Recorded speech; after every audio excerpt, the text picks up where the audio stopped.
can't prepare for where Filmshake might take you. All I'm saying is, Nick, podcasting, it can get to you. No worries. Thanks for the warning, though. You're welcome, Pops. If you dance with the podcast don't change. The podcast changes you. Hey, I'm Nick. Wait, I'm Jordan. Damn it. The podcast has changed you. You used to be Jordan. It has changed me. Now you're Nick somehow. Now I'm Pops. We are the 90s Movies Podcast? Unless that's changed. That's the same. We're still the 90s Movies Podcast. This is Filmshake. Episode 76.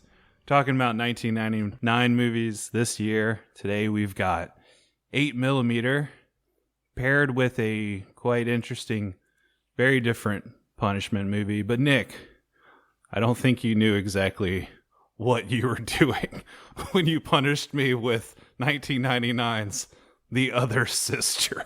For 21 years, Carla Tate has had a handicap to overcome. No! Carla, get away from the water! Her mother. I give her love, I protect her, I teach her, and suddenly that's smothering. Those are her words, not mine, Mrs. Tate. This is a girl who is determined to push the edge of the envelope. Carla! I need to be responsible so that my parents get off my back. But now at last, she's finally met someone who understands. I want you to meet Daniel. Don't worry, because I've been house trained. Perhaps worse than any snuff film. Because it's a film that can actually kill you instead of just showing you people being killed. I thought these movies came out the same weekend. Like, what insane counter-programming to say, we've got this really dark film starring Nic Cage when he dives deep into the underbelly of the pornographic world in investigation of a possible snuff film. Let's pair that with the romantic comedy about two simpletons. And look, I just want to get this out of the way now, listeners. I'm sorry if I offend anyone. I just don't know how else to say this. This stars Juliette Lewis and Giovanni Ribisi going full retard. Now you might say, oh, that's not socially acceptable to say that phrase, Yes, Nick. indeed. Well, I'm taking that from the movie Tropic Thunder.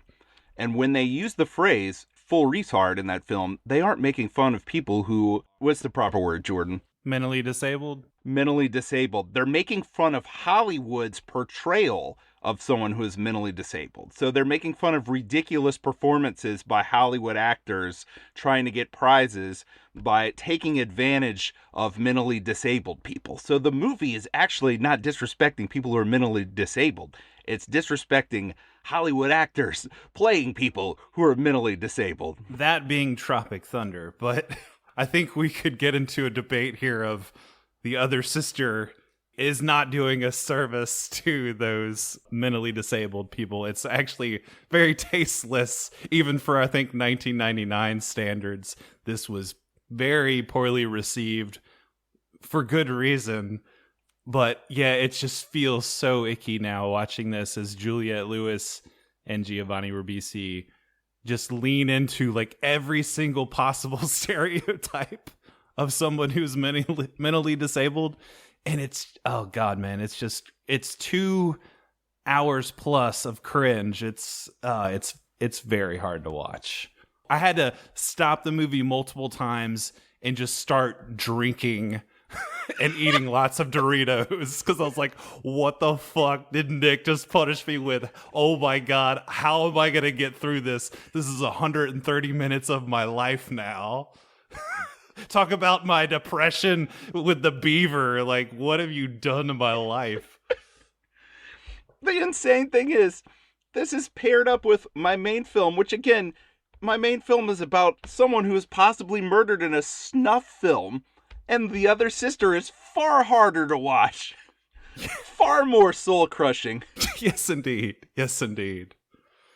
I think it's worse that there are moments where, like, Tom Skerritt and Diane Keaton are, like, actually acting, and it's, like, enjoyable for 5 minutes, and, like, it feels like a normal film.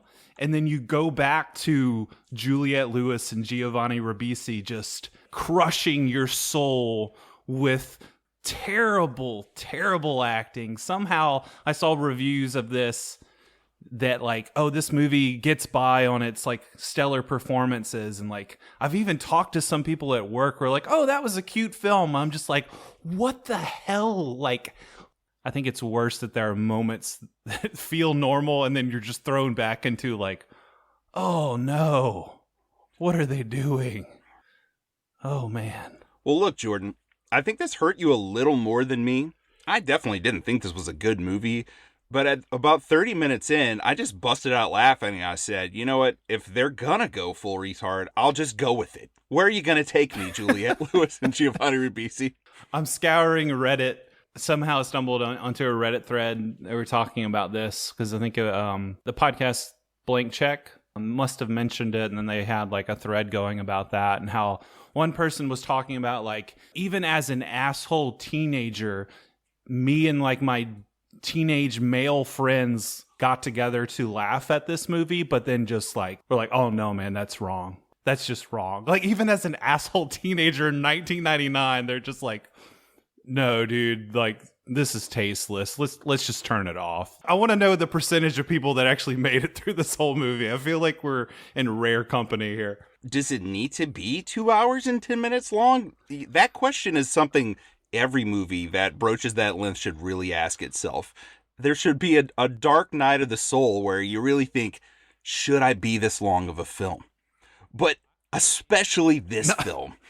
Not only it shouldn't be that long, I, again, question, and I'm kind of saddened that this got made at all. So many people said yes to this and like, oh, it's a nice film. It's a nice portrayal of these like special people. You know, look at them like achieving and like, you know, growing up and like living like normal people. Just like, no, like shut the fuck up. Don't make this movie. This is so bad. Well, the crazy thing is this is directed by Gary Marshall in between Pretty Woman and The Princess Diaries. Two huge hits.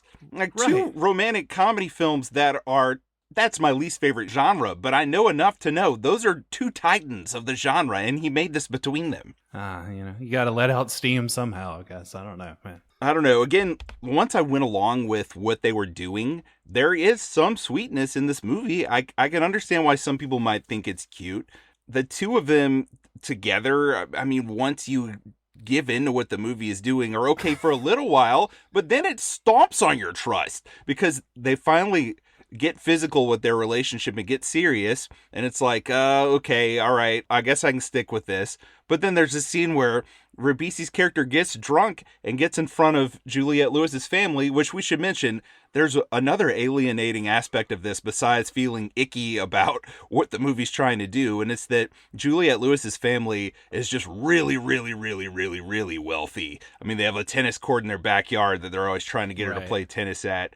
You have the added bonus here of nothing is ever good enough for the Diane Keaton mother figure, which, gosh, man, I got to tell you, Diane Keaton, an actress I liked early in her career, not that I was like around to watch it, but, you know, watching it later on when I was older. Yeah. But she really fell into this groove here of just playing wealthy family matriarchs where it was just like this same part again and again. I feel like that, man, just really unlikable. Very, very much so. Tom Skerritt, on the other hand, basically carries this entire movie on his back as her father, her accepting father, which really every time he's on screen and talking, it's like, oh, this feels better. This feels all right. Right, exactly. Sarah Paulson is her sister, and Poppy Montgomery is her sister. Like, two good performances there where they're really fun to watch on screen. There is good stuff in this. Exactly. I mean, like I said, there is good stuff in here, but I don't know. I feel like that makes it almost worse somehow. Because it's paired with something like, you know, like it gives you hope for like 5 minutes that this is going to be decent. Like somehow this could work, but then it just goes right back to cringe. And I don't know, man. There was multiple times where I was like, can I just watch 30 minutes of this movie? Can I just watch an hour of this movie? Like it takes breaks and just like gear up for the rest of it. And it's just like, oh man, I gotta get through this somehow. But that was only by sheer will and commitment to this podcast. I'm proud of you for doing the grueling work there and watching this romance blossom between these two people and then unblossom as Ribisi spills his drunken guts in front of everyone. That he tells their love secret, as right. she says. Their love secret in front of her whole family and all of their really wealthy friends at a Christmas gathering. That scene's so awful. I hated that scene so much. Did you think that their apartment was going to burn down because the mother's so freaked out? Like, what if there's a fire? What if there's this? And they have the candles lit in the other room, and then they go and have sex in her bedroom. And I was like, oh man, they're going to leave those candles burning, and that place is going to burn down. I mean, that would have been a much darker movie at that point, but, you know, they would have lived, but, you know, the mother would have been proven correct, I guess, if their house burned down. Yeah, it definitely felt like anything could happen in this movie. Oh, hey, if you're a Stargate Atlantis fan, Joe Flanagan's in this. He plays Poppy Montgomery's fiance. He's in this for some reason. Hey, that was cool. I enjoyed him too. Hey, winning. So I think I found a lot of things that helped me get through this better than you did. It wasn't the worst movie I've seen. I've definitely seen worse movies from 1999. It's just the topics that this tries to tackle, it's not equipped to do so in any way. But I love Tom Skerritt. I love Poppy Montgomery and Sarah Paulson. And even for a little while, Lewis and Ribisi, when I finally just gave up. Just bludgeoned you into submission. Right, because I love the two of them, right? Juliette Lewis, for me. Yeah, she's a great actress. Yeah, growing up, she always had like that cool babysitter / cool older sister vibe going. So, I mean, I like her. And Ribisi, I mean, he's in so much stuff I like, and I like him in those things. You get the two of them here together in a romance, and I'll give it a 4 out of 10 just on the charisma of the cast that I like. And some moments are actually decently executed because it is Gary Marshall. I mean, he knows what he's doing. He can make a movie. It's just, geez, why'd he make this movie? I don't know, man. I feel like this is one of the worst movies that I've probably ever seen. And you liking the Mod Squad and then defending aspects of this, I don't know, man. I'm starting to question your judgment here. Like, what's going on? You getting soft on me? Like, I guess it just must be my love for 1999. But also, I mean, Baby Geniuses to me is one of the worst movies I've ever seen. That's a 1999 movie, and that is exponentially worse than this, because this has some redeeming qualities. Yeah. That has no redeeming qualities. Unless unintentional humor is a redeeming quality. That's the thing about this is, like, you can't really laugh at it. You know what I mean? Like, oh, I laughed. It doesn't feel morally correct to laugh at this. Just, like, I guess if you disentangle the idea of like, okay, I'm not laughing at someone being mentally disabled. I'm laughing at how poorly this is being used and portrayed in this movie. Okay, well, wait, Jordan, I have to defend the movie here a little bit. Okay, there are moments that are genuinely funny that aren't making fun of the character's disabilities. For instance, there's a moment late in the film where one of the sisters gets married. It's Poppy Montgomery's character.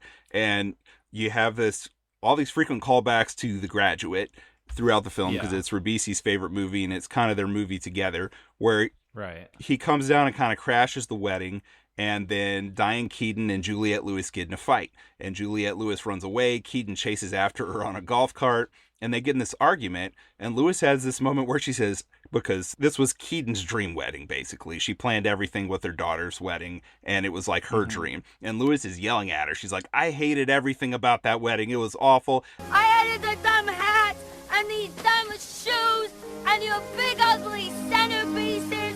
The only thing I like is this dress. This is pretty. Okay, I'm gonna keep it. Her line delivery there is excellent. It's like, oh wait, Juliette Lewis is actually really good.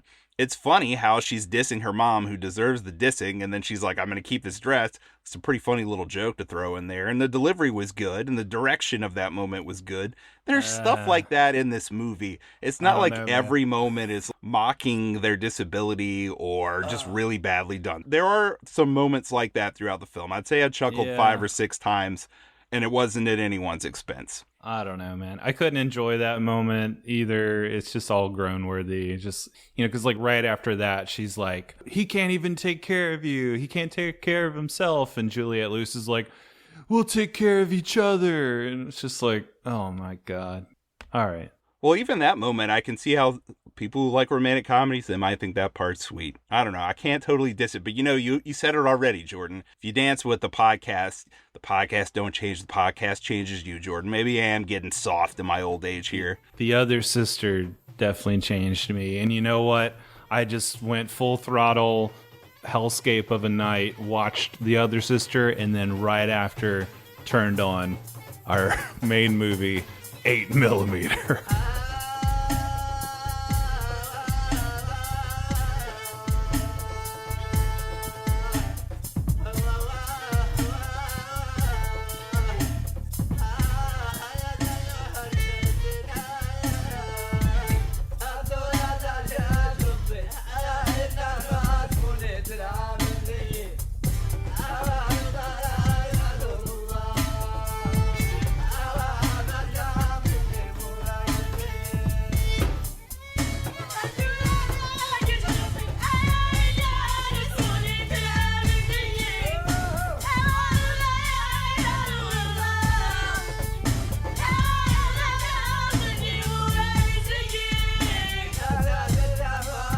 Yeah, you may be the only person alive who watched these movies back to back in real time, other than maybe someone in the movie theater in 1999 said, I need to see 2 movies.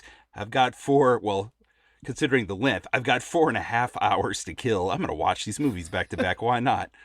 And they had your same experience, Jordan. Said they were stuck in a chair. They couldn't get up and pace and get alcohol from the fridge.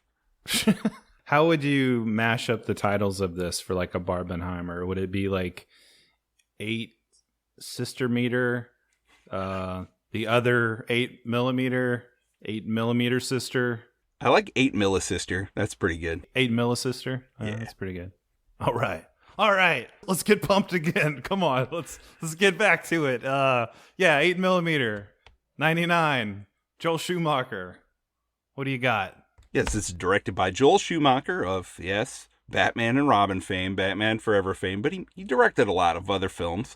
Lost Boys, just a really enjoyable film. One of my favorite 80s films. It's not necessarily a great film, but it's a very enjoyable film. Yes. And you've got Andrew Kevin Walker here, who's the screenwriter of Seven, and he got brought on here on the strength of this script. He and Schumacher and the studio famously had some disagreements. Yeah. Man, I think things maybe worked out for the better. Maybe so. This came out in February of 99, February 26th, and I did not see it in the theater. One of my closest friends growing up, Derek Shinver, rest in peace, no longer with us, he went to see this opening weekend with his girlfriend, and I was psyched to hear about the movie after the weekend because I really wanted to see it. You know, Nic Cage had gone through that tear of action films. You know, he has that holy trinity of action films with Con Air and The Rock and Face Off. So it was like, oh, maybe this is going to be another good one. And then he came back to school and I asked him how it was. And he said, you know, my girlfriend was sexually assaulted a couple years ago before we dated. And as soon as we got to the part where Nic Cage watches a snuff film, which is about 10 minutes into this, she said, can we leave? So I don't know. And that was it. Gosh. That was my only experience with this movie. But it's always been in the back of my mind. It's a 1999 film. It's Nic Cage. I got to watch this at some point. So it was a no-brainer for me when we decided to watch 99 films all year. I've got to finally knock this one out. Knock out a Nic Cage, knock out a 99. You know, we love Nic Cage on the show. Went through a recent tear of going back through a lot of his movies that I hadn't seen, but I had seen 8mm. I didn't see it in the theater. I want to say, you know, my memory is definitely not as sharp as yours, Nick, with your like indelible memory, but I want to say I watched this like in my mom's house in my brother's bedroom with him. She might have been there, which is like a really weird movie to watch with your mom in the room. You know, it was just at that time where it's like, you go and get the latest blockbuster from the movie store. Nic Cage is in it. Oh, 8mm. It's a thriller. It sounds edgy. And then it's just like, yeah, this is about like snuff films and the porn industry and like deep, dark stuff. Okay. I don't remember like loving or hating it. I just know that like it definitely left that gritty, dirty, icky impression on me. So when you said, "Oh, we're gonna watch 8mm," I was like, "Oh man, that's gonna be a tough watch."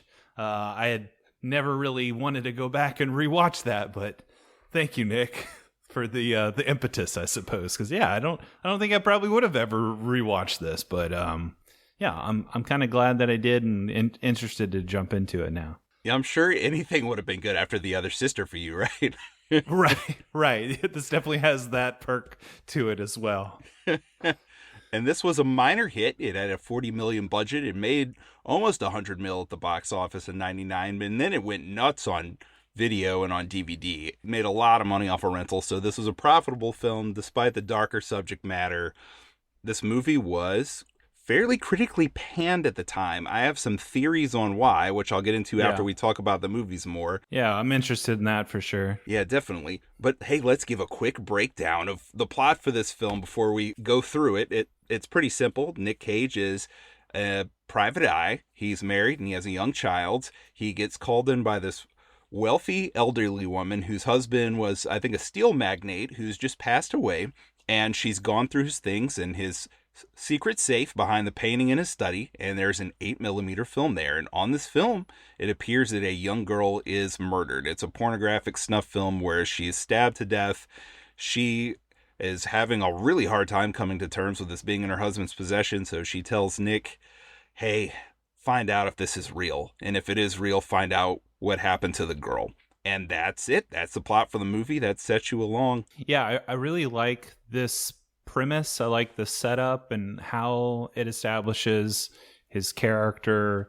The opening scene, we get him tracing somebody at an airport, going to various locations. He's taking pictures basically of a guy cheating on his wife. We see him talking to a senator and giving her the photos about this is her son-in-law. So we understand that he's well connected, that, you know, he's kind of like maybe on the upper crust of private investigators. And then just the whole, you know, the setup of the family. I love Catherine Keener, him as a family man with a young baby. I mean, I'm already pulled in because it's just Nic Cage. The little details of going to this mansion, kind of going into that world, and then like the safe behind the big giant painting in the study, like, is a particular detail I think that just is striking.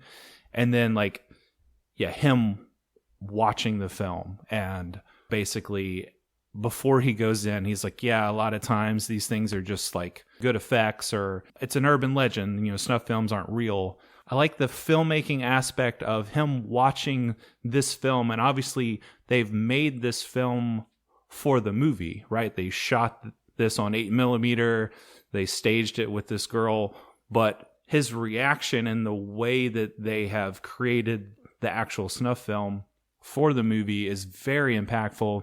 His flinching away when she's stabbed, the gritty location, like juxtaposition of like him in this mansion watching this like dark, dirty, gritty, terrible thing. I don't know. I just love all those elements combined in those opening scenes. And I love how the film opens up with him landing at the airport and getting off the plane. And I like that there's an establishment that the world has rules, because he's a smoker, and you hear repeatedly at the beginning of the film, no smoking, plane rules, no smoking, which kind of establishes that rules are going to be broken. And right, he's got this small little habit of smoking, which is nothing, but that's juxtaposed with the way that societal rules are very badly broken later on in the film. Well, yeah, even with his wife Keener and this idea of like a secret life already in that small little detail. I mean, that's just sharp writing where she's like, were you smoking? And he lies to her and says like, no, you know, I was in bars like all day. Like, we're pulled in by, okay, like he seems likable. He seems like a normal guy. He's got a family. He's got a little baby. He's loving on the baby. But then he lies to his wife about the smoking. And it's just like that small little character flaw or detail that just sets up so much. I'd love that. I think that's such sharp writing. It just leaves you with like a little question mark of like, okay, if he lies about that, then like, where's this going to go? Like, what else are we going to find out about this guy? And I love the way that Schumacher shoots these scenes in Miami that are only like 2 minutes of the film. Man, they look really good. They do. I think the amount of attention to detail that Schumacher paid in this film is really underrated. I love the detail that before he leaves for this mansion, this insane, ridiculous house and this huge estate, he's shown in his yard raking leaves. And then he gets the call to visit this house. And as he drives up, Schumacher makes sure to show you that the first person that Cage sees on the grounds is a worker who's raking leaves.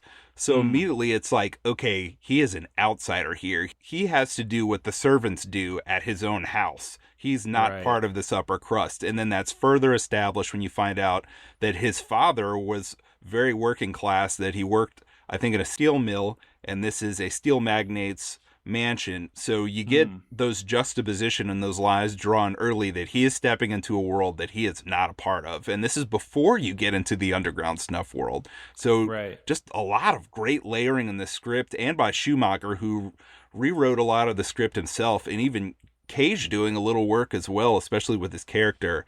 All really brilliant stuff that, man, those stupid critics from 25 years ago, I think, totally missed, man. They missed it, yeah, man. Those are some great details. Like, some of that I didn't even pick up on. So, yeah, great details, great layering, like you said there.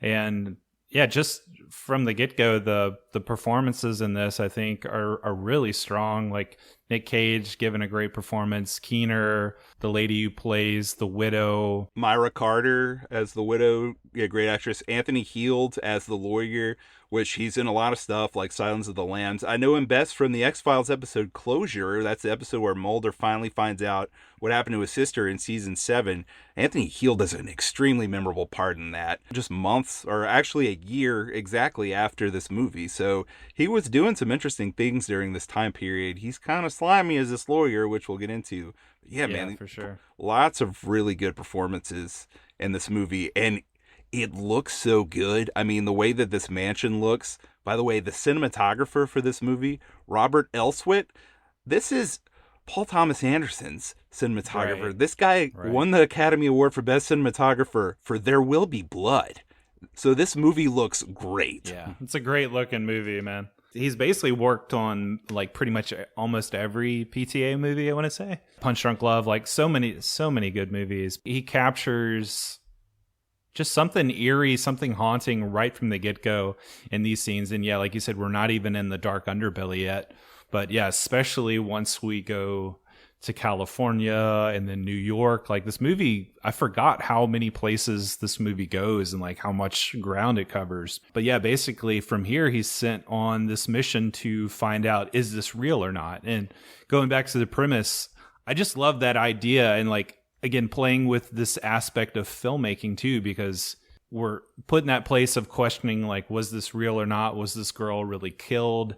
And then there's something kind of meta or just like interesting about that when you're watching a movie about, was this movie that was made, like this snuff film, was it real or not? And like, again, like I said, the authenticity that they put into really selling that this girl really could have been killed. You know, it doesn't look like a fake death porn or something, which we see many of later as he's watching them with Joaquin Phoenix's character. And yeah, there's just something like very eerie and haunting about the film itself, and like that whole presence of that just lingers throughout the whole thing. And so beautiful setup, really well done. Hey, Jordan, it looks great. It's got that 1999 look, buddy. Yeah, that fin de siècle, or however you say it. That's right, fin de siècle. Desaturé. Yeah. That dread is all over this movie from start to finish. Oh, yeah.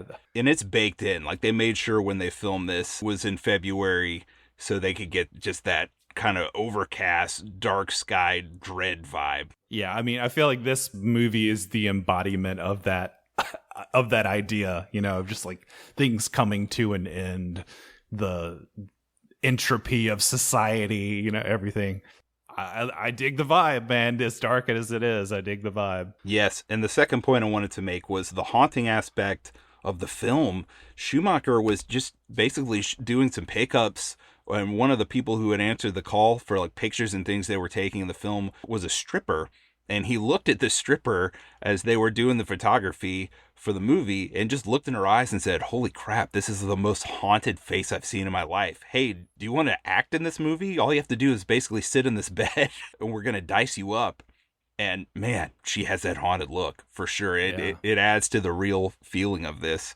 And then Cage is off on his mission. He has to go look through this giant missing persons database. You get, I think, probably one of the more controversial aspects of the film, which is the score by Mychael, Danna.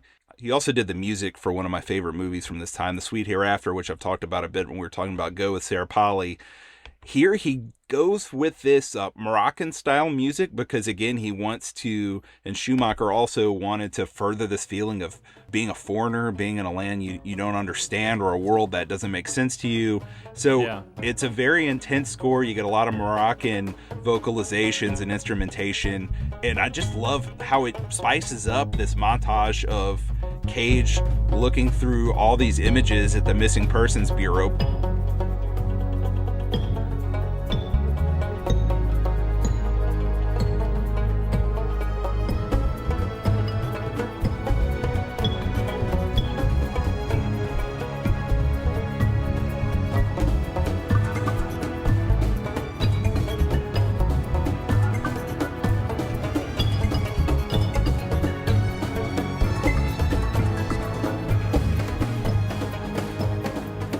I know some people weren't into the music or thought it was too much. What did you think about it? I was really into it, man. Like you said, I think it spices it up because, a lot of this is set, like, especially that scene that we're talking about, it's set in kind of these mundane, drab.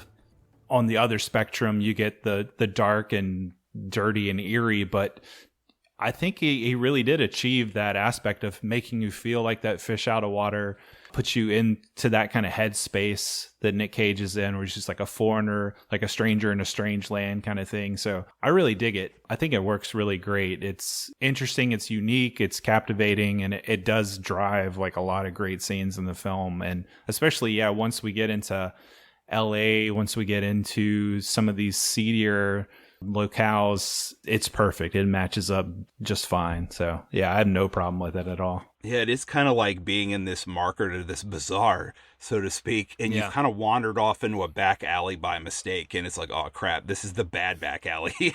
I gotta get out of here. Right. Yes, and also, Jordan, did you notice this touch? So the Missing Persons Bureau is in Cleveland. Did you catch the name of the club in Miami that Cage is at the beginning of the film? No. It's the Clevelander. Okay. Just some fun foreshadowing for no reason other than, give the film just a little added connection or depth. It's weird.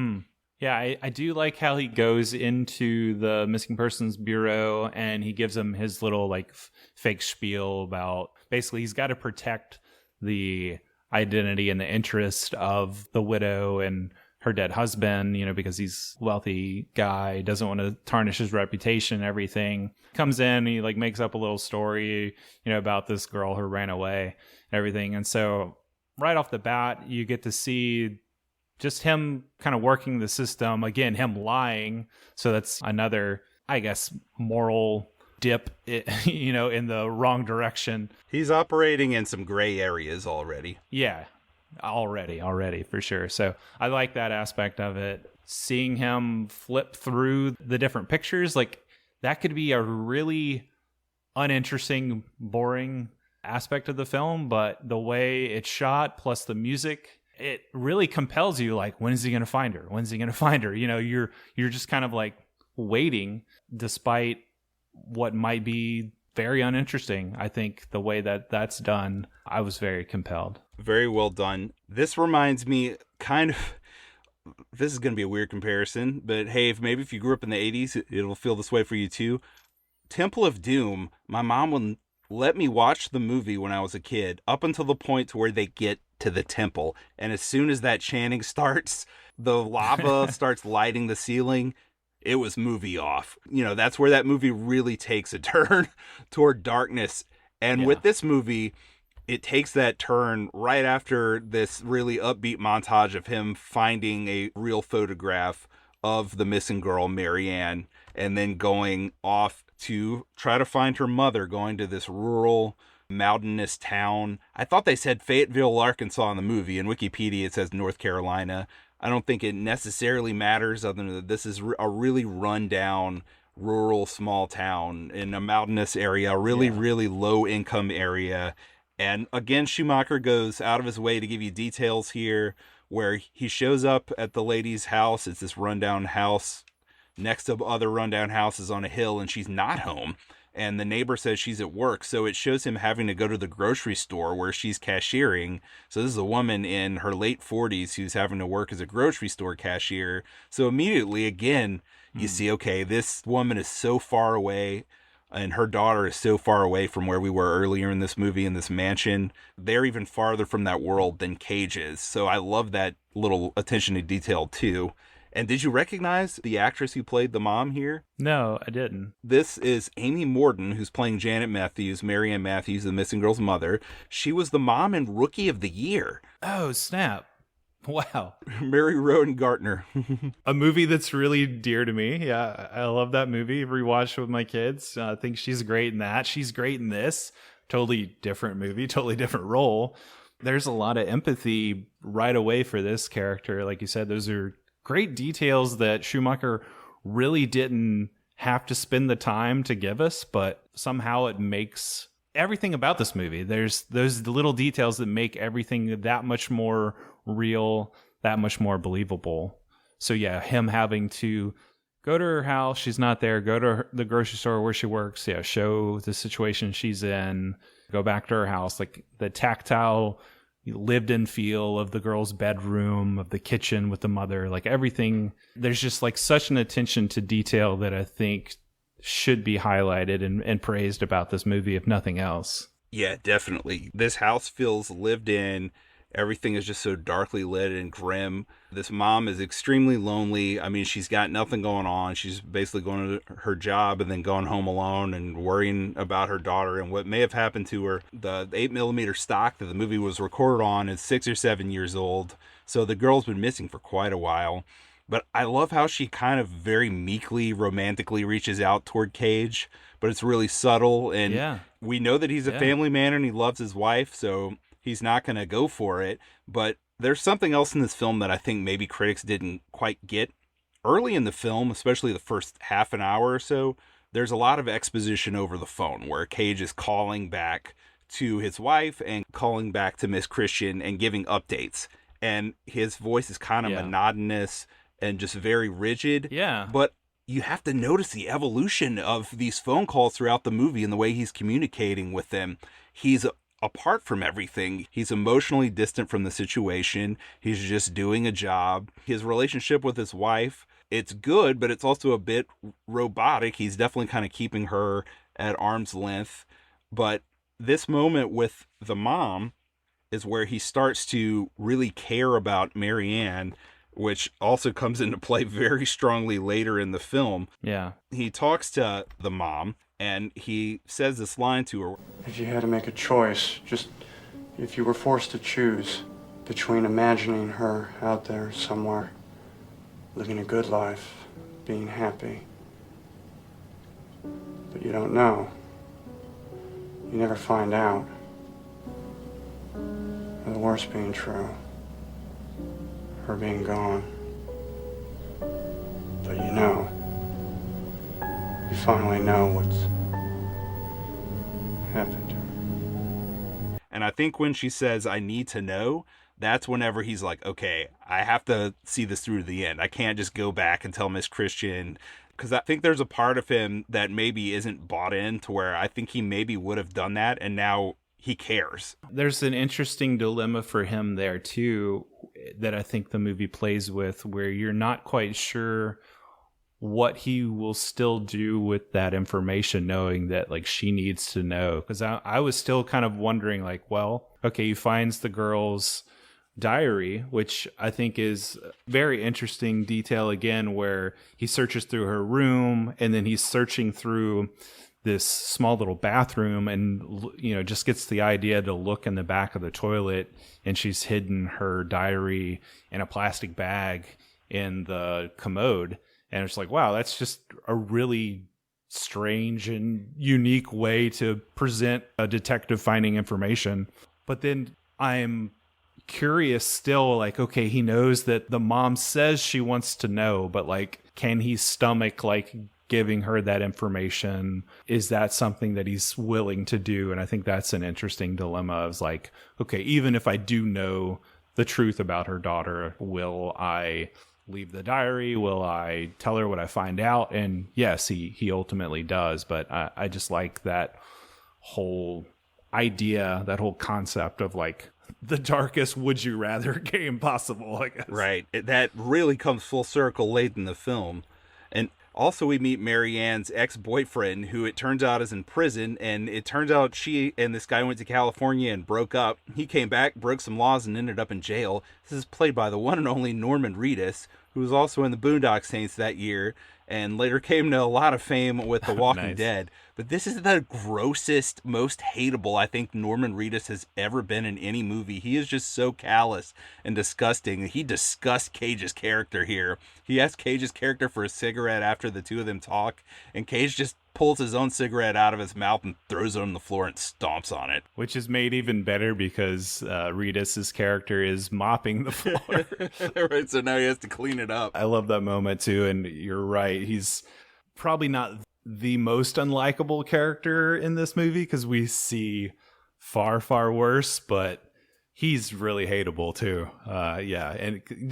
He's calling this girl a bitch and what do I care about her? All this stuff. So yeah, you're just like, just from a few lines of dialogue, you get the idea of what could be coming next of just like, this guy's scum and we're only in like a small rural town.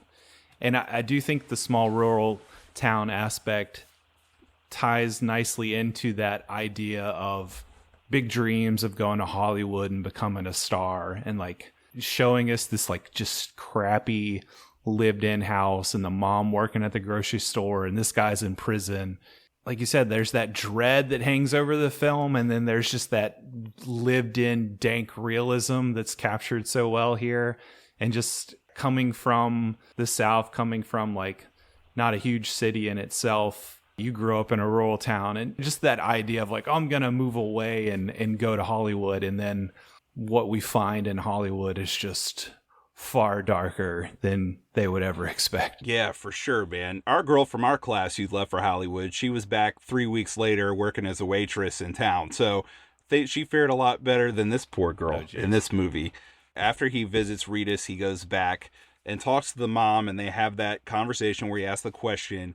And then you go from that, you have the music pick up, and you have all these Moroccan drums and chanting, and it goes to Cage driving in Hollywood, because thanks to this information he's got about them going to Hollywood, he's tracked her there, or is tracking her there. And I love the painting in the background. Instead of getting the Hollywood sign, you get this painting that he drives by in his car, and immediately like everything is just seedy and gross and awful. XXX signs and neon, all the prostitutes out on the street, trash everywhere. And apparently, yeah, this, Hollywood had been cleaned up a good bit, and New York later had been cleaned up a good bit. So they had to like fake a good bit of this, but it looks real to me, and it definitely captures that vibe. It definitely looks real. And he finally stops at a store. He's offered a battery-powered vagina, and here we're introduced to the second build actor in this movie. And gosh, is he great in this, and just so lovable. Joaquin Phoenix. The first time I watched this, so I watched it twice for this episode, and it was an easy second watch for me, despite the content. The first time I watched it, I didn't know if Joaquin was going to be a good guy or not. I didn't know if he was going to betray Cage or be in on it the whole time. He just turns out to be the biggest sweetheart. Right. It's such a different performance for Joaquin Phoenix, especially compared to what he's done in the past decade or so. Max California, what a sweetheart. Got the blue hair, mohawk. He's working in the porn shop. He's got the just grungy shirts with the naked cartoon on it, or his belly's half poking out, not because he's fat, but just because the shirt is punk short, I guess. And I don't know, he's just got this whole punkster, grungy, dirty Hollywood vibe about him. And at the same time, like you said, he's just so endearing, so charming, obviously kind of gruff at first on the surface, you know, trying to sell him the electric vagina or whatever. But as we come to get to know him, it's like, oh man, like, how could you not like this guy? Right. And you get more parallels there because he came to Hollywood also looking for stardom. In his case, it was musical stardom because he's a musician, he's a bass player. And it's another parallel to Marianne and even to Cage in a way where he's an outsider and he came here with big dreams and things didn't work out. And now he's stuck working at this porn store that he's really not interested in this stuff. As he says later, he doesn't even consume it. He just points people toward it. Yeah, I like the small detail where Cage is like, what are you reading? And he holds up like a porn paperback and he's like, no, what are you really reading? Because he sees him with the highlighter.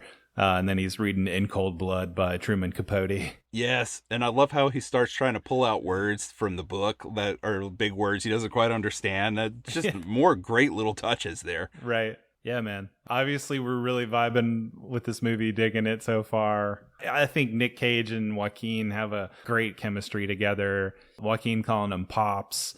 Obviously, Nic Cage is just super kind of rigid and like out of his element and super serious. And Max is just very laid back and kind of knows the lay of the land, knows everybody in these circles. It's a great dynamic. Yep, and there's a lot of great dialogue between them. I like how Joaquin tells him early in, whenever Cage starts asking for stuff, you know, he lets him know, I'm looking for a snuff film.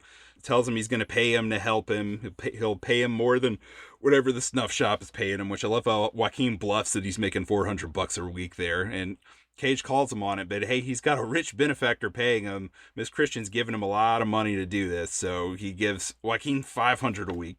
And I like how Joaquin says, there's not much illegal out there. I don't know, I just like that line. Yeah, yeah. And then his most famous line, obviously, in the movie, we've talked about it before, but we changed the words up. Pops, you dance with the devil don't change. Devil changes you. Yeah, good line. They go into this seedy world where they're looking for movies, for snuff films, which everyone says doesn't exist. Joaquin doesn't think they exist. But I love this touch, too. And this is a great 99 touch, and you talked about things coming to an end and all this. There's a mention that all this stuff is going online. Everything's on the net now. So the people who are into this scene where it's like, I gotta have physical copies and collect all this horrible stuff, these are the real deal nasty people. Yeah, when they go into like these different basements and the tables set out with, you know, we've got all these VHS tapes, like unmarked VHS. Nic Cage at one point walks over to a table where there's just like Polaroids and different pictures and videos, and the sign says kids, and he's like just drawn to it, but also very disgusted. You know, he just wipes his hand on his jacket after he touches one of the pictures. So yeah, it's just really showing you the depths of depravity in these circles. And Max just kind of, like we said, he's an outsider to it. He's not really into it himself, but we see him just kind of like, hey, Gary, or like, hey, Bob, what, you know, like he knows everybody. He's super comfortable so far at this level with all of this. And Nic Cage, obviously, very uncomfortable. Right. And we should clarify, too, when you said he's drawn to it, he doesn't want to look at kiddie porn. He thinks he might find a picture of Marianne when he's looking right there. Right. But all these people that they casted as the people selling all the weird porn, these are all legit, like, weird porn people. Like, Schumacher didn't want to get actors to try to do this. He wanted the movie to look as authentic as possible. So all these people are just so grody, man. There's a lot of really grody, nasty people. Yeah. Nic Cage at one point walks in to, like, the real porno of, like, an enema, like some guy getting like an enema up his ass. And, like, apparently they had to cut a lot of it out to make this like an R rating, a lot of the rest of the movie too, to, you know, at first getting an NC-17. But the authenticity for sure, like whatever you want to make of that, I know we'll probably get into the critics panning of this and just kind of deriding it as exploitative or, just using this foul subject matter and getting off on it as entertainment or whatever. But I think we're on the same wavelength as far as at least having to appreciate the honesty and the authenticity with which Schumacher presents all this and just giving you the world and the realism of Hollywood and these underground circles and everything. And I can't tell you anything in this that I found that was exploitative or titillating or, that felt like cheap just because of the attention that they give to it, with the realism that is presented in. Yeah, and I think a lot of that is due to the care that Schumacher put into this film. I listened to the director's commentary for this movie, and I also watched a 20-minute long interview he did specifically talking about this.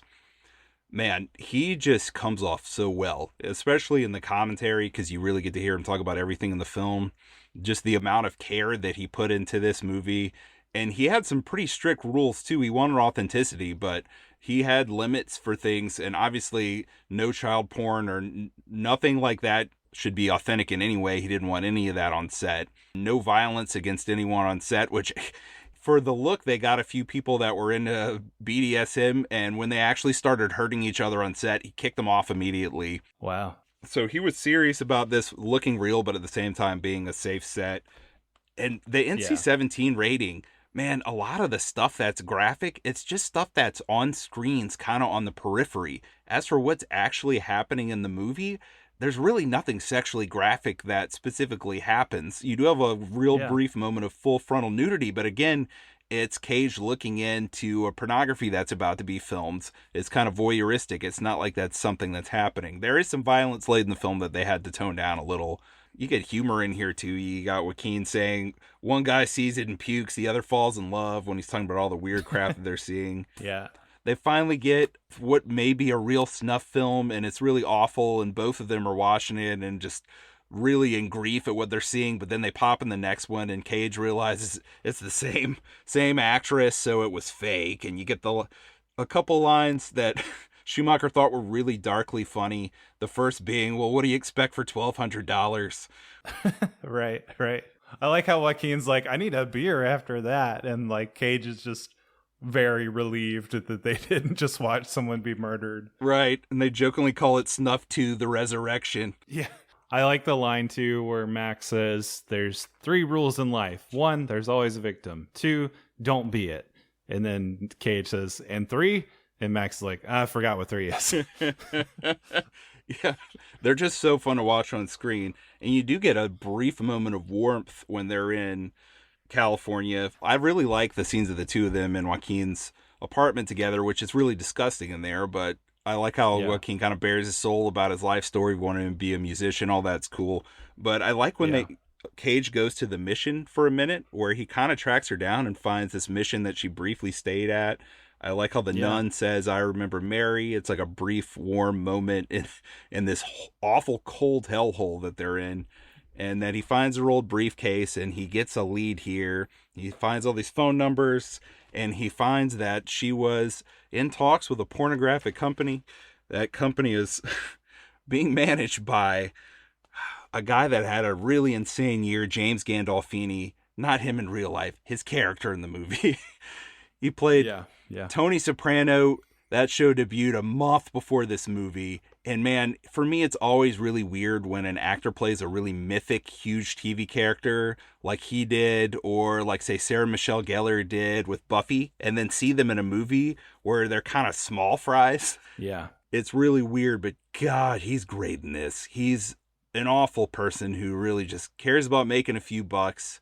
He's just so terrible, man. He's such a bad guy. What did you think about him in this film? I thought his performance was really great. Again, another character where you just kind of immediately hate him. Cage walks in, shows him a picture of Mary. He's trying to run this porn production company. He's got all these girls waiting outside in line for him. Takes one look at the picture, and you know he's seen this girl before, and he's haunted by it. You know, he stops and stares at it too long. It's kind of shocked, but then lies and says, no, I never seen her, whatever, we got a lot of girls walking through here. And I just love the scenes of Cage spying on him, bugging his phone. He gets an apartment across, or he gets like a high-rise office across the street, and he's like looking through the shades and binoculars, listening in on his conversations. We see Gandolfini getting with some of the girls, like pulling the shades, obviously doing some nefarious stuff there. So thought he was just a scumbag right away, really embodied that. Have to point out Cage taking care of business with him in this movie. We also have our other 90s movie with him in True Romance, where Patricia Arquette gets to dispatch him. And Cage and Arquette were at one point married, so he gets, spoiler alert, he gets killed by both sets of the married couple there. So I thought that was fun. Oh, man, that's a great connection. But he follows Gandolfini's character to one of his sets. I love some of the handheld stuff in this. Originally, this was going to be all handheld. It was going to star Russell Crowe instead of Nic Cage. It was going to be a low-budget film. But when the option came to make it a bigger budget with Cage, that's what Schumacher and the studio went with. I don't know what that other movie would have been like. I just love the sign of the times where, like, I feel like we're almost living in reverse land, or maybe like later, 5 years later, that would have been such a different story. Just the idea of Cage being a bigger star and making this like a big budget movie in 99 versus a small budget movie with Russell Crowe, because like only a year later do you have Joaquin and Crowe in Gladiator, and Crowe on the rise. They're probably both, I guess, the same stratosphere nowadays, where I don't think you could make like a huge big budget movie with Cage or Russell. I don't think their performance in the last, their box office performance, at least in the last like 15, 20 years, would pull in the same kind of stuff. It feels like they are, I don't know, almost like relics of a time. I feel like Cage, his notoriety has definitely stayed with him. Like there's this whole like cult of Cage and just appreciation for him as this really like wacky performer or whatever. But Crowe doesn't seem to have really fared as well. Like I feel like a lot of his movies have kind of bombed or been lower budget or lower profile, at least in the last few years. What would you say? Yeah, I think that's true. I think that Cage went kind of through the same thing as Keanu, where I think people early in their careers, and even when they were kind of in their 90s peaks, people didn't get what they were doing. Said they're bad actors or they're overact. Well, in Cage's case, he's overacting, and Keanu's case that he's underacting, not really understanding what they're doing. Right. You start putting some distance there, and people start going back to their films and looking at their performances and saying, wow, like what they did in those movies was exactly what those movies needed. And they've made these movies timeless because of their performances. So Cage, like Keanu, kind of went through this renaissance where everyone loves him now, right? People talk about Nicolas Cage and no one's making fun of him. It's with admiration. Right. Same thing with Keanu. With Crowe, he arguably had a bigger box office peak than Cage because he had Gladiator and then Master and Commander. I really love that film from 2003. But he wasn't at the top for a long time, and he really has never gotten back there. I think he's a good actor, but he just is not in as much stuff and definitely not as high profile. So yeah, I'd say that's true, man. You do this movie 3 years later and they go with Crowe, no brainer. But yeah, for sure. In 99, Cage is the man.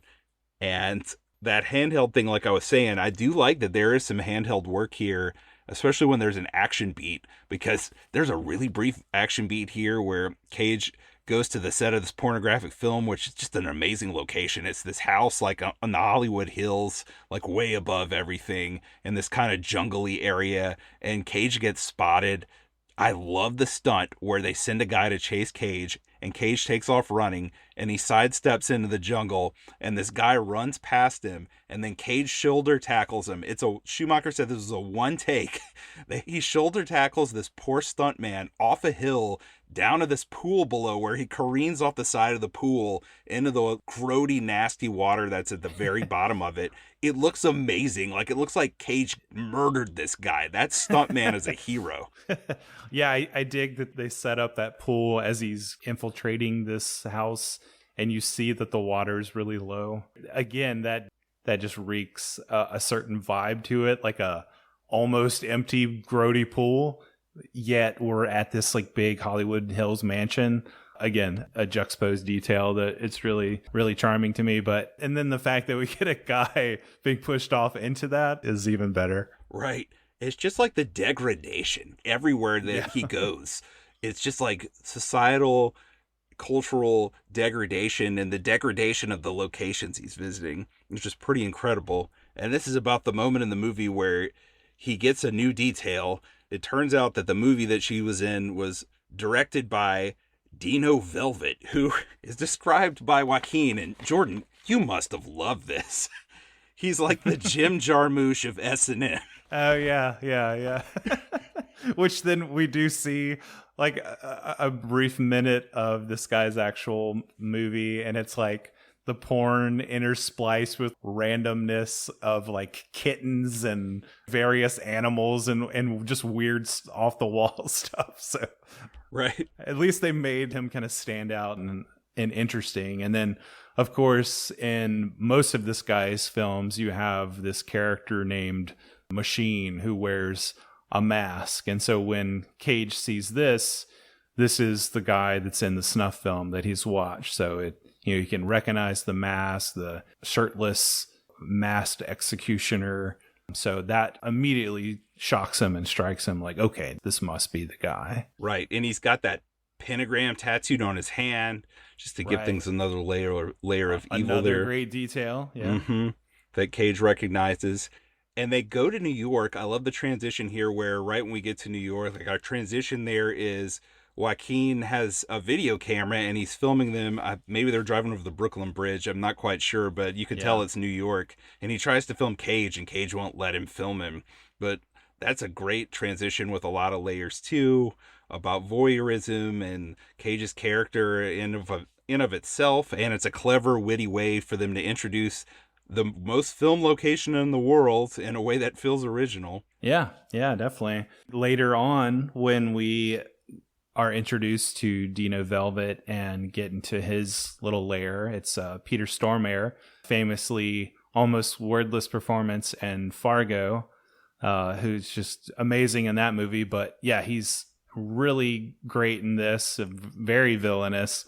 But I like the moment where he tries to film Nic Cage and he's talking about how he likes his look and his aura, and Cage again won't let him film him. And he's like, what, you'll pay me to make a movie for you, but you won't trust me to take your picture? And Cage says, that's a different kind of trust. So yeah, I love that little layer, that little detail of Cage's character. Yeah, dude, it's great.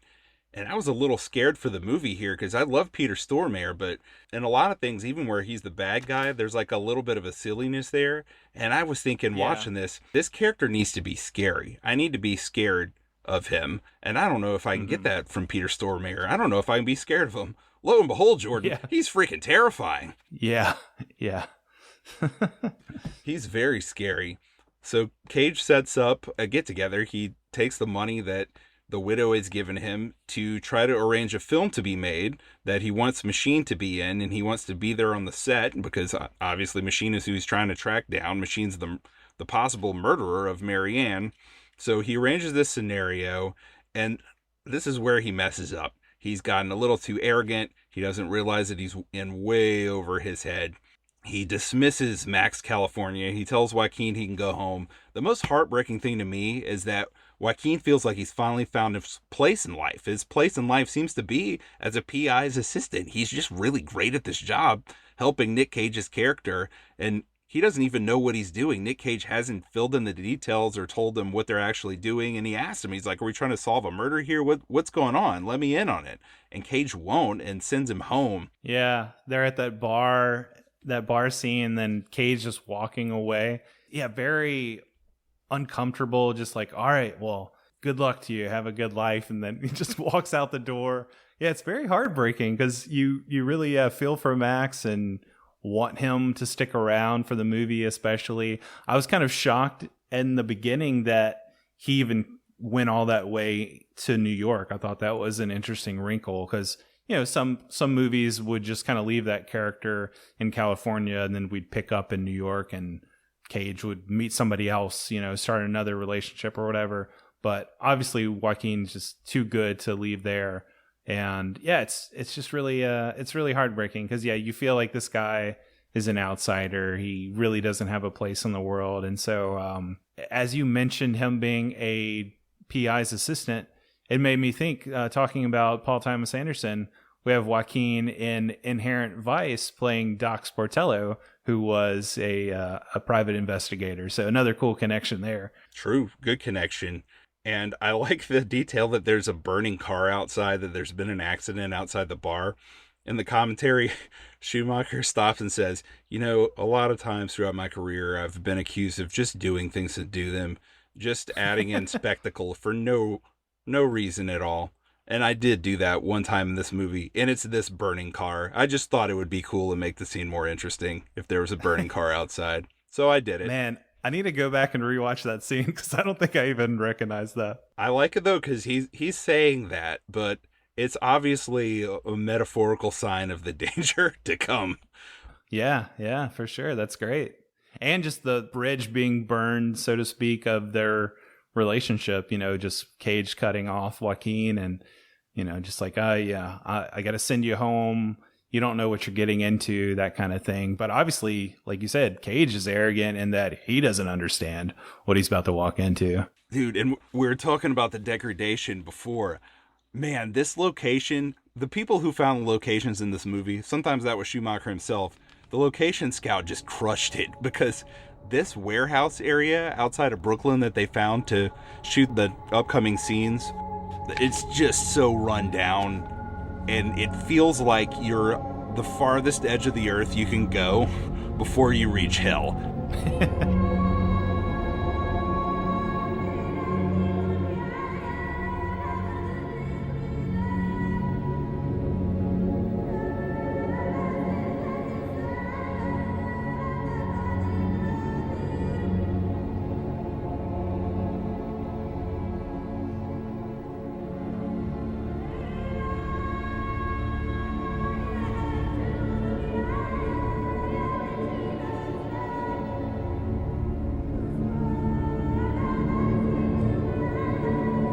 You got the music from Mychael Danna right here. It's just so run down and freaky. Apparently this is where Dino Velvet likes to shoot his movies. And we finally meet the Machine.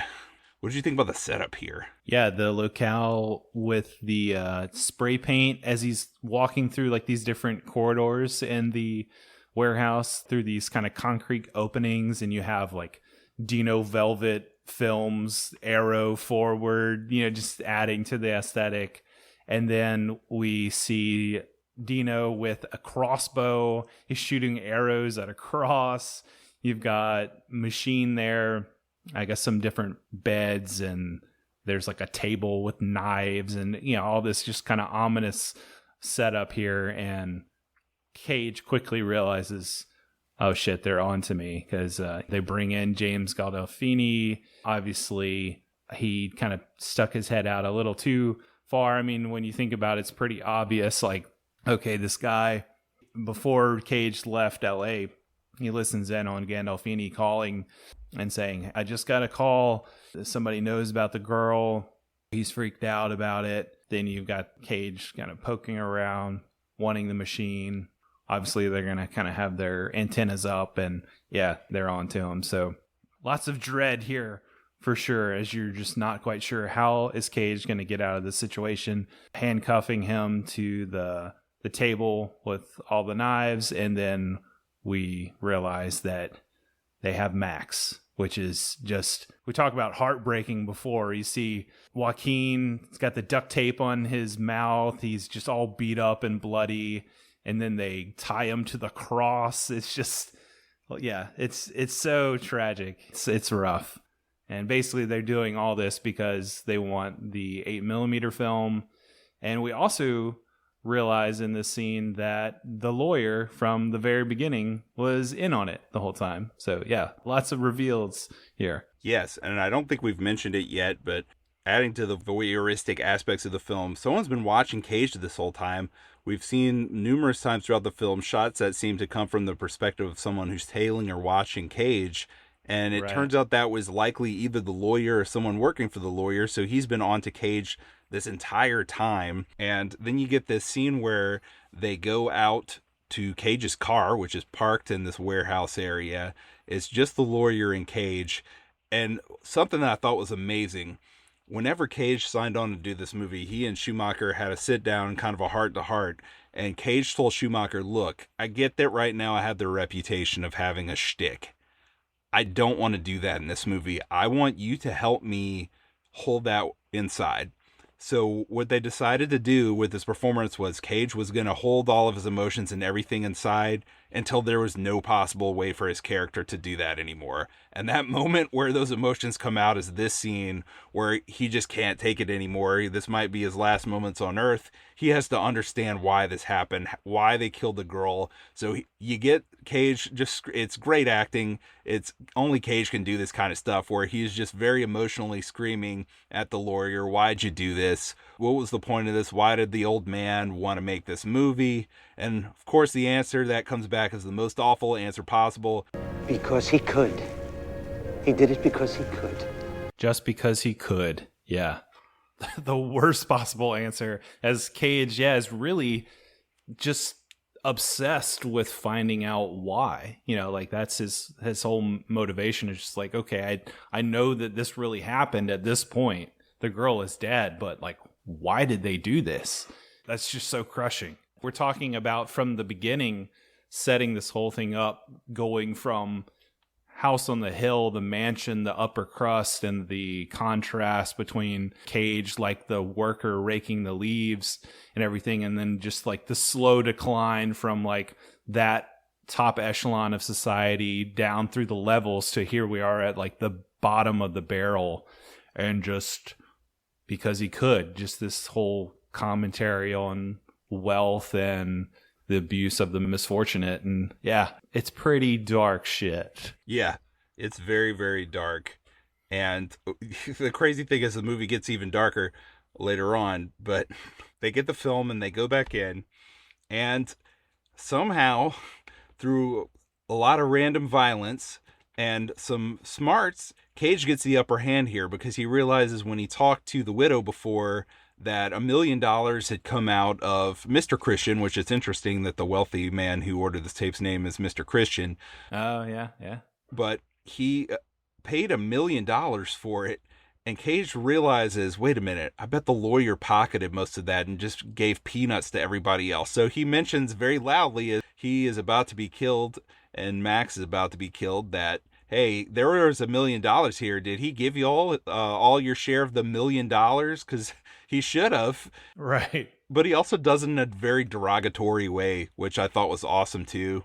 Yeah, because he's just pissed off. He's not quite where he gets at the very end of this, but he obviously wants to inflict as much damage as he can on these guys, even if he's going to die. I think Max has already been killed at this point, or is shortly after. Right, because that's the horrible thing is Max getting his throat slit here, where it seems like he's going to be let go.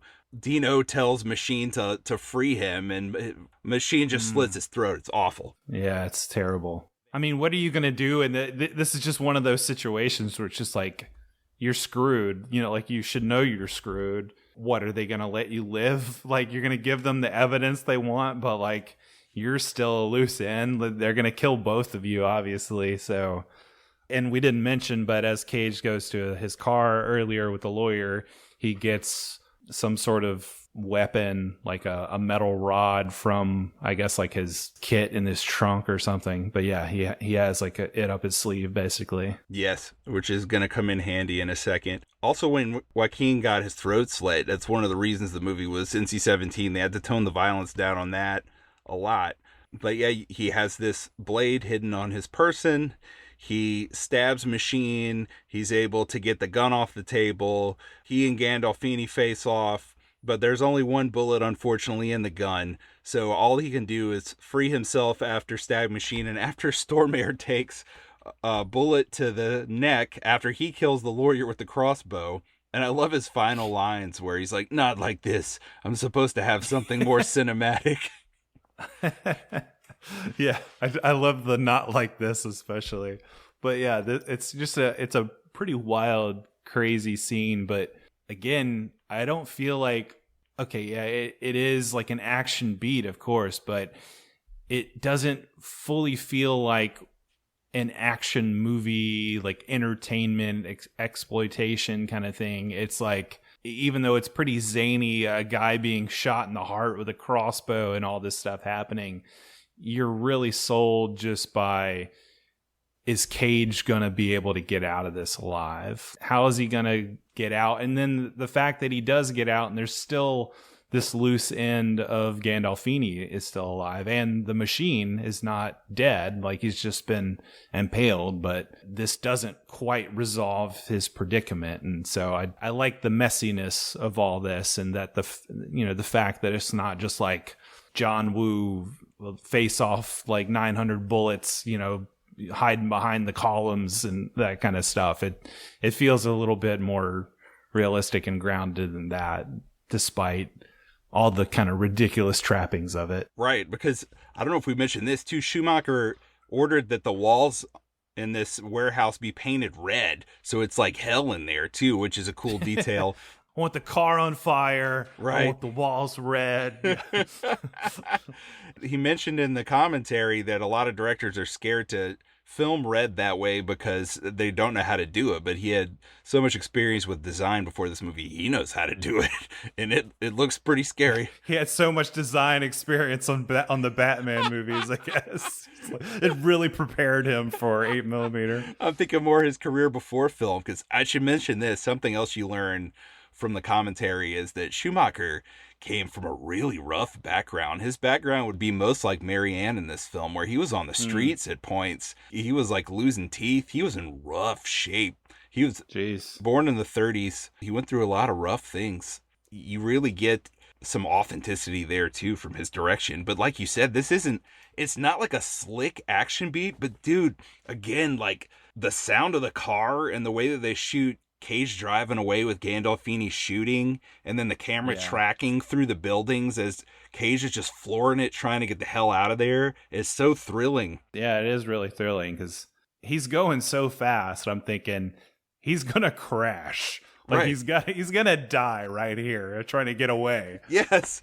And then again, more of the care and detail. I love that he drives back over, again, maybe it's the Brooklyn Bridge, I'm not sure. He drives back through where Joaquin was filming when they did the intro shot to New York, where it's like closure to that, where he's leaving. That's kind of haunting because Joaquin filmed them entering, and Joaquin is dead now. And then he calls the widow, and that when I talked about the juxtaposition of how he is on the phone early in the film versus later, he calls the widow and he's screaming, the film is real. They killed that girl. It's just like insane how much things have elevated. Yeah. Yeah, just really well done. Just really upping the stakes here, where everything just feels so awful and so wrong and so dangerous. Yeah. I don't trust the widow at this point in the movie, Miss Christian. Oh, for sure. We trusted the lawyer and he turned out bad. So yeah, this whole time I'm thinking, well, maybe she was in on it. Like, who knows? But I love when a movie like this can really give you that terrible sense of danger. Just the fact that we have these awful people still out there and you don't know where they are, and you don't quite know where the rest of this movie is going or how Cage is going to wrap this up. And there's just so many possibilities. I freaking love that. Look, listeners, I don't know if we mentioned this early in the episode. This is our 76th episode. We've been doing this show for 5 years now. If you listen to those other 75 episodes, I don't know if you've heard us be as invested as we currently are right now in talking about the movie we're describing. I want to call attention to that. This is a riveting film. Yeah. So Cage gets there. He talks to the widow, or he wants to talk to the widow. And this is really a turn in the film here. Like you said, I thought maybe she was going to try to have him killed or something else is going to happen. But no, she could not take the pain and the shame of finding this out. She thought her husband was a saint. She didn't want Cage to go to the news for help before, but now the only way out she sees is death. So she has committed suicide. When he gets there, the butler or her assistant, whatever his role was in their household, he's there with 2 envelopes. One's for Cage, the other is for Mary Ann's family. And she just wrote, "Try to forget us," on a note card. Damn, I thought that was pretty moving too. At the same time, I was like, wait a minute. Do I trust this? And did she really kill herself? You know, I was still like, I don't know who to trust. Right, it's that fin de siècle dread, that just like the hair rising up on your back, where it's like, is this going to end with him in a room with a bullet in his back, and as he's dying, she's like laughing at him and telling him like it's all been a setup. All these awful, horrible, demonic things have happened, and all these horrible conspiracies are in place, and you were just a tiny little pawn, and now you're dead. And we filmed it all. I didn't even mention this, dude. Whenever everything starts going crazy in the warehouse in New York, whenever it's revealed to Cage that, hey, like, we are on to you this whole time, and now you're screwed, I love the line from Stormare where he says, Satan ex machina. It's just so evil. Satan ex machina? Instead of Deus ex machina. Wow, yeah. Because it was as the lawyer walks in, right? Exactly. Evil lawyers like Pacino and Devil's Advocate. Where he's literally the devil. I can't wait to talk about that movie. Yeah. Speaking of Keanu. Oh, man. We're wrapping this up. We're getting to a close. But yeah, the relationship with Keener. Cage gets back and she's just like, I haven't heard from you in days. Like, where have you been? He's all freaked out. He's sending her to like this cabin, you know, where they had their honeymoon or whatever. It's got the baby with him. Like, she's obviously just on edge, like just seeing him lose it. Their marriage kind of falling apart because of his obsession, how deep he's gotten in. Like, yeah, like you said earlier on in the movie, we get these phone calls between them and the relationship seems all right. It's a little robotic. Yeah, I like how you have him saying like, love you, honey. And then she, you know, just like very monotone. He's just like at the same time in his motel room. Like, I like how he hooks up his video camera and he's like taking pictures of the slide of the negatives of the 8mm. And he's like, at the beginning of the movie, we see him flinching away and like barely able to watch this 8mm film. And then like later he's on the phone with his wife in the motel room, like watching it projected on his bedroom wall, like studying every frame of it. And just from like sheer exposure, you see his degradation like over time. And then to the point where he's finally reconnected with his wife and there's just this utter rift between them. Obviously it's said to some degree where she's concerned, you know, she's upset, but like she doesn't even understand like where he's been or like what he's gotten into. And there's something about that as an audience member, like talking about the voyeurism and just the lack of knowledge that this character has that we have. There's just something really compelling about that too. Right, yeah. Even when he touches the baby and picks her up, I was kind of like, because I'm thinking about him touching the pictures before and wiping his hand off on his jacket. I'm like, don't touch that baby. Right. Have you washed your hands since you've been there? Right, and he's driven there from the warehouse, so he's got like blood on his face. I mean, he's nastied up, but I love how he tells her, and it's very true. There's no one left to finish this but me. Mary Ann deserves justice and he's going to get it. Right. And then she says, well, we might not be here when you get back. I'll let you know when you can go back home. And she's like, we might not be there. This might destroy your life right here, this choice that you're making. But he can't give up on the quest. You know, he's got to finish what he started. Right. Uh-oh, Jordan, I may have a philosophical monologue on this subject later. Oh, all right. But again, a great transition from Schumacher. I love how you go from all this darkness and awfulness to this beautiful, brief nature shot from the top of this hill where the house is, where Gandolfini is. This tracking shot through this brush and these flowers and this sunlit California.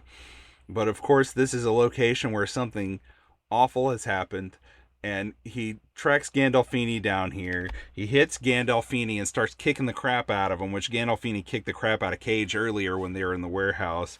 I love how Cage tells him, I will never get tired of hurting you, which is amazing. Yeah. But he forces Gandolfini to take him to the place where Mary Ann was murdered, where the film was made. And here you get one of the last big locations of the film, but not the last big location. And it's just this really nasty, awful, horrible place. Again, it's on top of the hills, the place where Mary Ann dreamed to go, where so many people dream to go. down below, and it's almost like they're up on this hill, just in this awful place where she ended up. Gandolfini shows him where she was killed, where it was filmed, where Gandolfini, the back of his head, that's a haunting moment earlier in the film where Cage realizes the back of someone's head is in the background of the video. It was Gandolfini because he was there. You find out that Gandolfini, as awful as he is, of all these awful, horrible people, he's the only one with a slight amount of remorse, and that he did think that that moment where she was murdered was awful. He didn't really take pleasure in it, but he also did not care at all. He just wanted to get paid. So he's still awful. Yeah. Which is almost worse somehow. I don't know. I agree. It is almost worse. Like, I didn't get off on it, but I was just kind of indifferent toward it. Like, you know, she was just some random person. Like, who cares? I got paid. Right, yeah. He says she's been dead a long time and no one gives a shit but you. To Right. Cage, which again, that'll come into play in my philosophical dialogue in a minute. But Cage wants to kill him so badly. He's got him tied up by wire to the framing of this awful, disgusting, rotting, degrading building, and he just can't kill him. And Gandolfini just starts mocking him, and it's so awful. He is just insulting him, just making fun of him for not having the balls to be able to kill him. He's telling him he can't kill him.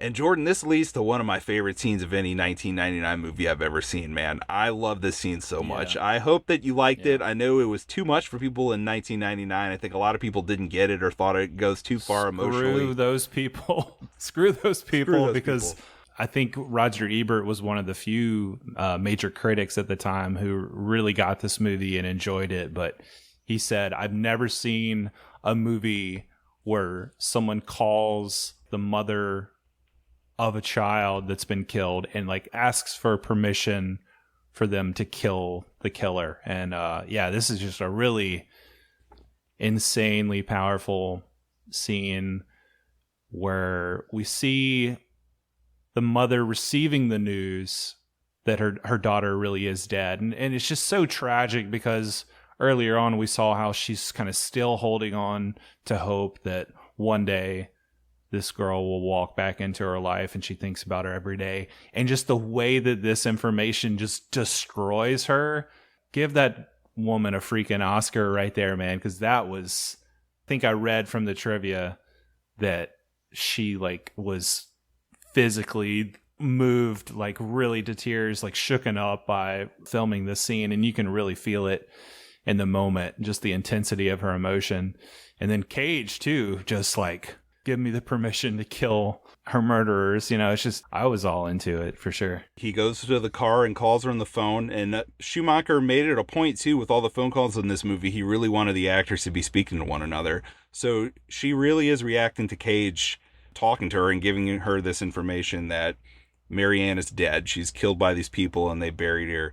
And the whole deal here is they're going to get away with it. The film is destroyed. No one cares. Literally no one on earth cares about Marianne but Marianne's mom and Nic Cage, and that's it. There will be no justice here unless Cage enacts it.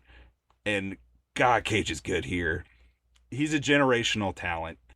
Remember when I asked you if you'd want to know the truth, no matter what? What? Some men, they took her and they killed her and they buried her. No. I'm sorry. No. Sorry. No. I want to punish them for what they did. What are you saying? I can hurt them. Give me your permission to hurt them. Please. Tell me how much she meant to you. Just tell me that you loved her. Please tell me that you loved her. I love her. I love her so much. I love her so much. Oh no. It's so much emotion, and I feel like with lesser actors or a lesser director, maybe this could have gone off the rails, but I mean, it's incredible. Yeah. It feels like this really happened and someone just happened to film it. Right. And holy hell, he goes back in, you get a POV shot of him marching back into the warehouse, or this grody, awful building that Gandolfini's tied up in. And Gandolfini just sees his face. And the way that Schumacher films this, you just get a glimpse of Cage's face. And he's making the most terrifying, rage-filled face. And he starts screaming, die. He pistol whips Gandolfini to death. But Schumacher, again, in his thoughtfulness, You do get a brief moment of catharsis where you see him land the first hit with the gun, but then you cut to Cage outside, shaking, just trembling. His hand is trembling. He's holding the bloody gun, and you get the sound of him beating Gandolfini to death, but you just see his reaction afterward over the sound. So you don't get to see all of the beating. There's not that total satisfaction there or that glorification of the violence there. Right. I thought that was really tastefully done, and I know they probably had to edit that in that way for the ratings, but I think that works in its favor. And like you said, not glorifying the violence, because there's still this moral dilemma at this point with Cage's character that's asking, is he just becoming like these people himself in becoming a murderer and exacting this sense of vigilante justice? Has he now lost a piece of his soul? And I think that's a really compelling question. I like that it dances around that, and the way that this is put together, it doesn't, like you said, lean into glorifying that violence or making the audience really satisfied that this guy's dead. I'm just briefly satisfied in a way, but at the same time, I'm more disturbed that that Cage has gone there, and seeing his response and just how messed up he is in light of all these events and how much they have taken a toll on him. I think that's far more interesting than just oh yeah, he's a vigilante, he got justice, he got the revenge. There's just deeper stuff going on in this film that I appreciate how it handles that, other than just straight up revenge porn. Right. Well, I think that there's something that transcends the revenge, and I think it is justice. In fact, that's what my philosophical monologue is about, Jordan. Justice. You ready for it? I'll tell you what, why don't I get into it now, because it'll lead right to the ending, because it goes straight from this scene. So you just mentioned this. Let's do it. Nicolas Cage looked at his character through the Nietzsche quote from Nietzsche's 1886 book, Beyond Good and Evil.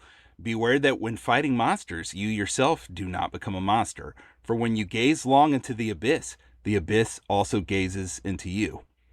Which is ironic, considering I think the end result of Nietzsche's philosophies are some of the most monstrous acts of the 20th century. Always weird to me that that's such great advice, and yet he said that. But that's the route that Cage took and the way that he understood his character, and I think it's really fitting for his character. And you basically said it yourself, and that was his inspiration. But Schumacher, he came to the film through a different lens. One of Schumacher's friends, this couple that he was friends with, their child was obsessed with the problem of evil. This kid couldn't wrap his head around the idea of the question, why do bad things happen to good people? And that's something that happens in this film. Marianne is an innocent, and something really bad happens to her and to her mother. It's awful. So finally, the problem was solved when the family visited a priest. The priest told them, the question is not, why do bad things happen to good people, but instead, bad things happen to good people, and what are you going to do about it? So Schumacher made that his guiding philosophy throughout this entire film. That was the philosophy that he made this film by. And when we did our Saving Private Ryan episode, remember that philosophical monologue I went on? Remind me and all the listeners. I'll remind you. And this is a brief monologue. I'm already halfway done with it. So in that movie, I posited that film is an argument for deontology. That's a philosophy that states the morality of an action should be based on whether that action itself is right or wrong under a series of rules and principles, not whether it results in the greatest happiness of the greatest number. This opposes Jeremy Bentham's philosophy of proto-utilitarianism, which states it's the greatest happiness of the greatest number that is the measure of right and wrong. Right. In 8mm, the murder of Marianne Matthews results in the happiness of more people than her survival does. Mr. Christian, who ordered the tape, his lawyer Daniel, who facilitates and profits from its creation, Eddie Poole, that's Gandolfini's character, he also profits financially, and Dino Velvet and Machine both profit financially and artistically, and they're all happier because of Marianne's death. The only people who even care about Marianne are her mother and Tom. Thus, according to the tenets of Bentham's proto-utilitarianism, Marianne's murder is justified. See, I was trying to argue that isn't a great system of morality in the Saving Private Ryan episode. I feel like this film illustrates perfectly why it's not. Because more people are happy that Marianne is dead than those who prefer that Marianne still be alive. However, in the world of 8mm, deontology refuses proto-utilitarianism's nihilistic arguments. The earth cries out for justice because the shedding of Marianne's innocent blood is a great injustice. Her unrepentant murderers, who have now destroyed the evidence and face no threat of lawful justice, deserve death. It is not morally correct that Marianne's life be taken by men who face no consequences. It does not matter that more people are happy. God damn their happiness. Marianne must be avenged. So Tom answers the priest's question, what are you going to do about it with, I will avenge her. So now I'll repeat my sentiment from the end of that Saving Private Ryan monologue. Proto-utilitarianism is ass as a philosophical system of morality. That system of philosophy is ass. Only here on Filmshake. Only on Filmshake. Yeah, it's an interesting moral dilemma. I'm still conflicted. I'm still like, okay, so he avenged her. They got what was coming to them. Justice was served. But as we go toward the end of this movie and the effects of him going into this world, peering into this, yes, his righteous indignation is concerned for Marianne, but like at what cost of his own soul, taking justice into his own hands, that being questionable itself. I don't know. Yeah, there's still not like a nice bow on it as far as like, yeah, he did the right thing, you know, the justice was served, the end. There's still a grayness to it that I appreciate, of course. But yeah, I don't know. It doesn't feel like wrapped up and pretty for me by that argument. It's not wrapped up and pretty. That's the whole thing. He does this at great cost. Yeah. This negatively affects him greatly. He comes back home at the end of the film like a man who's come back from war and has perhaps unshakable PTSD. It's all awful, but yeah, it was the right thing to do. He wants to kill Gandolfini's character. This is the part where he could have lost his soul, and I don't think he does. It's out of revenge. He hates Gandolfini. He thinks he's disgusting. He thinks he's an awful person. He wants to kill him for what he did. And he's too good of a person to do that. He can't give in to that. He can't do that. That's why he has to make the call to Marianne's mother, because in the end, he has to kill Gandolfini for Marianne. He has to do it for justice for Marianne. And from my understanding of justice, I think of justice as an expression of love in a way. I'm not one of those people who thinks love just means 100% total empathy for every person. Everyone gets a free pass and is fine, even if they're unrepentant and don't care that they've done everything bad. I think that it's not fair that everyone gets to live and be happy with their actions while Marianne's dead in the ground and her mom has to live with a dead daughter, and these guys just get away with it. In the world of this movie, I think that it's justified that these men be killed by Cage's character. Now, do I think that like this is good for Cage's character? No. I think that Cage's character, the easy thing to do would have been for him to just walk away. And it would be awful that he knows this happened, but he wouldn't have blood on his hands. Yeah. I think it's the moral right thing to do was for him to kill them, but I don't think that was the easy thing to do or the thing that's going to lead to a better outcome for him. I think it's a worse outcome for him and that he's going to have to live with this for the rest of his life. Well, yeah, in that point of view, it's almost like, well, it is like a self-sacrifice. And so it's like the cost of justice is great, but could be possibly the correct and moral decision despite the great cost. So I think that's an interesting tension as well, like doing the right. It's weird that a movie puts you in that headspace of like doing the right thing was killing somebody and the great cost to your soul is what it is, and you know you have to live with it, but you know ultimately it was justified. Along with the darkness of all the locales, all the grimy underbelly that we see throughout the whole thing, just that headspace, just that question is more like hard to wrestle with than anything in this film, which I think makes it fascinating. I think just the fact that we could have this kind of discussion just speaks to the depth and the nuance in this film. It's a film about subjects that seem like they would be just so brutal and hitting you over the head and exploitative, like some of the dumb critics from 1999 said, but this is actually a very morally complex, thoughtful film. I feel like we could probably go back and forth on this discussion for another 2 hours, but since we've talked for almost that long already, I guess we have to get into the final scene here, or really not the final scene, but the final action beat, the climax here, because Gandolfini's dead, but Machine's still going.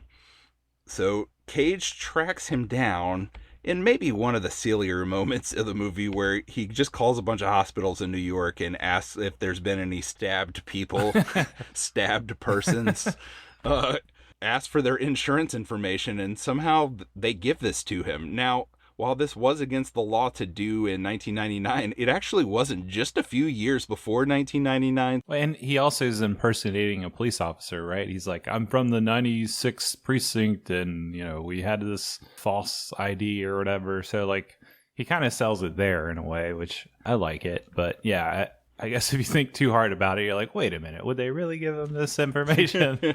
Yeah, he sells it like Gandolfini sold his degradation by licking the gun barrel whenever Cage can't shoot him in the scene before this, which is a detail I forgot to mention.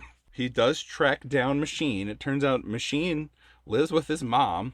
His mom is a sweet old lady who's driving off to church and leaving her very large grown son at home by himself. Cage is stalking them. This is, again, a brilliant location. It's a house at the end of a street. Right next to a cemetery. Yeah.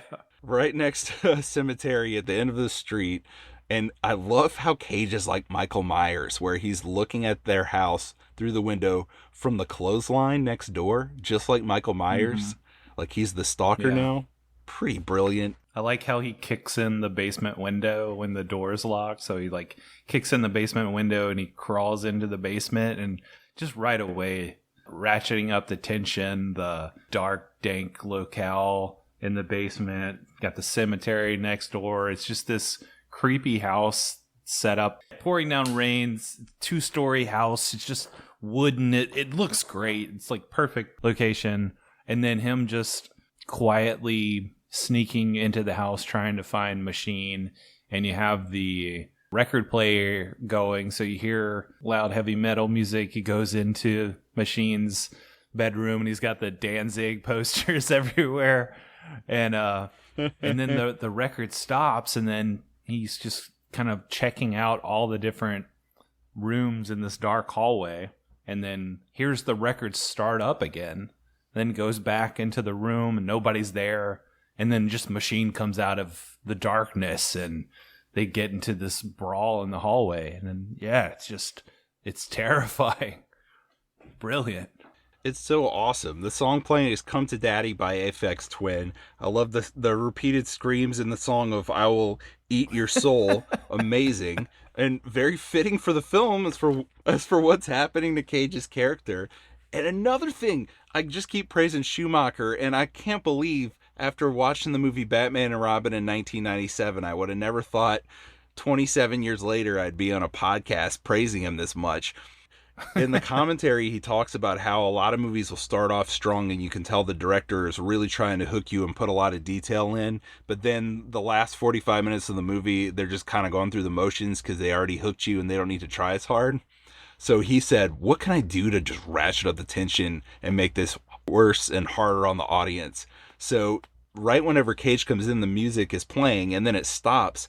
And then it feels like 10 minutes of this. The record just skips and skips and skips, and it's turned up on the audio skipping. And that's like the only audio as Cage is going through the house looking for Machine. It's just so suspenseful and nail biting. Another great directorial touch there. And then they have their brawl. They end up flying out a window. They land down in the cemetery below. And they have this fight out there. And this is really, I think for a lot of people, the most disturbing scene in the entire movie. And it's where Machine has to take his mask off. Cage gets him dead to rights and asks him to take it off. And it's just this dorky looking guy who wears glasses. He just looks like a normal Joe. Yeah, I love Cage's reaction to that. And, your reaction as an audience member. We were just like, what? And just the banality of evil and how he tells them, can't get your mind around it, huh? I don't have any answers to give. Nothing I can say is gonna make you sleep easier at night. I wasn't beaten. I wasn't molested. Mommy didn't abuse me. Daddy never raped me. I'm only what I am. There's no mystery. Things I do them because I like them. Because I want to. That line, and just the fact that he's just this normal guy once you take off the mask. It's like everything Cage has been searching for, that why question. I guess the ineffability of evil, just kind of like he still probably just can't understand. We go from the rich guy did it because he could, and then just like this average Joe guy did it just because like he wanted to, and like he's just a sick individual. Like, I don't know, it's just like utter depravity, like sinful nature of man, like everything just crashing down on Cage there in that cemetery scene. Yeah, again, it's great work from Schumacher, because in Andrew Kevin Walker's script, there is no dialogue for Machine. He doesn't say any of this stuff. That's all Schumacher. And Schumacher got this reading books about world wars, about World War I and World War II. Someone who was commenting on it, who I think maybe either fought in the wars or had something to do with them, said people did these things, these war crimes, these awful things, the slaughter of all these people, the Holocaust. People, in the end, did those things because they wanted to do those things. And that line just really stuck with Schumacher. He just thought it was so awful. And at the same time, just logically, just when you boil it down, it's the truth. People do things because they want to do them. And this guy has done all these awful things because he wanted to. And that's it. That's the only answer Cage gets. Yeah. I mean, and you're right. That boils it down to just the bare bones of it all. Good, evil, everything. Like people's decisions, you're going to do those things because you want to. That such heinousness could just come from such like a simple choice. That's more terrifying than anything. Most definitely. And the fight ends with Cage coming out on top in that he's still alive and Machine is dead. Yeah. But he's the worse for wear. Let's just say that. He's in rough shape. He has been stabbed, so he's got to go to the hospital. He's in New York. He's got to drive home to Pennsylvania after this. And he is just completely broken. There's almost like a dreamlike, nightmare-like state to this. And I liked how, I don't know if you noticed this, at the beginning of the film when you're introduced to his wife, to the Keener character, Cage walks in the house and she's speaking to him, but you can't see her. And he talks to her and walks around the house and does all this, and she's just a disembodied voice. And it's kind of haunting. It's like she's almost not there, and then she is. And here he walks in the house, and the first thing he does is he goes upstairs and to check on the baby, to see if the baby's there. Because if the baby's there, then it means they're there. And the baby is there. And then you hear her voice talking, and it's exactly like at the beginning. You can't see her. You just hear her speaking until she's there. And man, Cage, again, the acting, he just starts sobbing, and he just falls into her, and he just is crying again and again.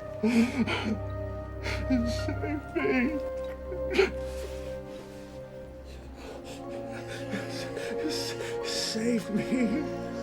Save me. Jeez, dude. So good. So good. It's haunting, man. It's so well done. I love Nic Cage. Me too, man. Me too. Possibly the greatest actor of our lifetimes. Yeah. You know? In all sincerity. Yeah. In all sincerity. I mean, I mentioned There Will Be Blood earlier. I mean, Daniel Day-Lewis is pretty damn good, but Nicolas Cage, you can't sleep on him. Isn't that a wild thing to put those two people together? Right. It's like Nicolas Cage has done 100 times the movies that Daniel Day-Lewis has, right? Because of the discretion with Lewis, probably in his personal life, to not make some of the bad choices Cage made to get himself into debt, to where he didn't have to take all these roles that Cage did. But, I mean, if you just put their ability side by side, Cage, he might be there. Cage can bring it. I mean, yeah, like I can think of like a handful of movies off the top of my head where Cage makes me cry, man. Cage makes me feel like he gets big and loud and ridiculous at times, but he can bring the emotion. I don't know. He can just sink into you. There's something about it. There's just such pain there. Yeah. That's it. Yeah. How you go full circle here where he has returned to his world. Cut to a few weeks later, he's out in the yard. Raking the leaves, yeah. And he's raking leaves again. He's back to that role. The mail comes in, and he's gotten a letter from Mary Ann's mother, a very moving letter. Again, I don't think this was in the original script. Walker wanted to leave things as bleak as possible, but I don't think that's right for this movie, considering what happens. And considering Cage's character's arc, I think you need some closure here. And I do like, and maybe reflecting on my monologue too, which is why I like it. I like that Mary Ann's mom says, "You and I are probably the only people that ever really cared about Mary Ann." And that really rings true to Cage. Yeah. And his wife is looking from inside the house holding the baby, and she kind of smiles at him. And he tries to smile back, and he smiles in a way to where it's like, maybe this guy will be okay again someday. He's trying. It's a hollow smile. Yeah, it's a broken smile. Like, he's trying his best, but yeah, there's something even haunting about that image. And then that's the image we're left with, fade to black. And it's almost more tragic because of that smile. It's kind of like you talked about the ending of Bad Lieutenant with that little smirk or that little chuckle. It reminds me of your description of that, where it's just like, man, there's so much inside of him trying to smile there, but I don't know, it just doesn't quite work. It rings untrue, but that works in the favor of the whole story of the movie. It's great, man. And that's the end of this movie. I think it's a really good movie. I give it an 8 out of 10. 8 out of 10? All right. Yeah. What would you give it? I think even just talking about it with you and noticing those smaller details has bumped me up even more on this, because dark and grim as it is, I really appreciated this. I did not feel this was exploitative. I felt like there was this honesty and authenticity to it, that it was portraying this life, but also just this very interesting moral question of this character. And yeah, man, I think I'm gonna go straight up 4.5 out of 5 on this. It's really strong. Respect. I respect that 9 out of 10 on my scale. I may get there with this one day. I think this film and I are gonna be in each other's company for a long time. So I will definitely be watching this again. I could easily see myself going up to that 9 for sure. Yeah, this is definitely your vibe. Your 1999 bias, like not at all. Kind of conflating your perspective of this. I think this is just, I can definitely understand why you'd love this. This is right up your alley, but just a really well-made movie. Yeah, for sure. Thank you for bringing it on the show here. Like I said, I probably would not have revisited this anytime soon, but I'm really glad I did. I really like this movie. I think it needs a major reappraisal. Whenever Schumacher was talking about the reception he got in the commentary, he said he was shocked at first because he's made some bad movies, right? And he knew that they were bad, but he's also made some very good movies, and he knew, like, I did a great job here. I've made something that is good. And when he made this film, he said to himself, like, this is a good movie. Everyone was hitting on all cylinders, from production to acting to my directing to the music, everything. This is a good movie. So he was shocked that the reviews were so bad. And he has a theory, and now in 2024, I think I agree with it. He said, he spelled it out. Schumacher, he's just delightful to listen to. He said it's because of SEX. And then he starts getting into it about the material and the way that Hollywood reacts. And I'll embellish what he said because I saw this last year too. When you get into this kind of like seedy, like people being exploited for sex thing, it's like Hollywood is like so self-conscious that that is the underbelly of their town and that is real, that the reaction is like, oh, that's bad. That's a bad movie. And if it was only this movie, I would dismiss it. Like, maybe it's just because of Batman and Robin and they're projecting that movie to this. But look, I saw the movie Sound of Freedom last year. Not a perfect movie either, but it's definitely a very good movie. The child acting in that movie may be the best child acting I've ever seen.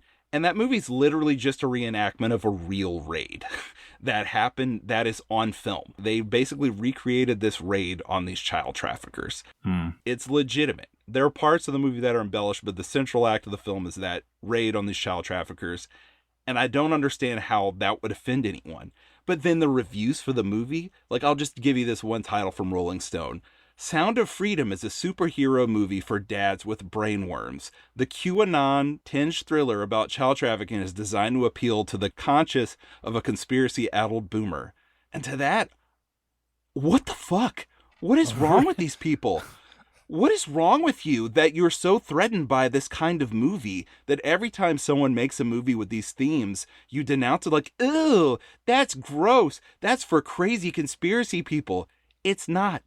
These things really happen, and they happen in your town, in your industry. Better that like a light is shined on it and that you're honest about it than every time someone makes a movie about this, you try to pan it and say that it's gross and unrealistic. It's not. History has shown us, and especially the last like 10 years has shown us, these things are real. This really happens all the time. This is a part of our society that we turn a blind eye to. People really do film people being murdered, and people with a lot of money really pay money to those people so they can watch that video. Children really are trafficked into child sex slavery every day. Those things are real. Just because maybe there's like a far contingent that has conspiracies related to those things doesn't mean that those things don't exist and that they're not awful.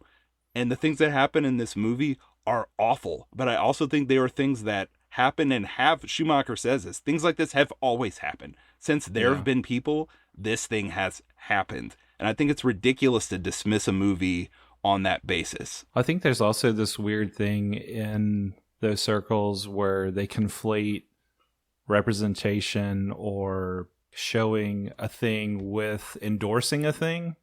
I'm going to show you this violence. I'm going to show you this underworld of pornography. I'm going to show you these snuff films, that kind of thing.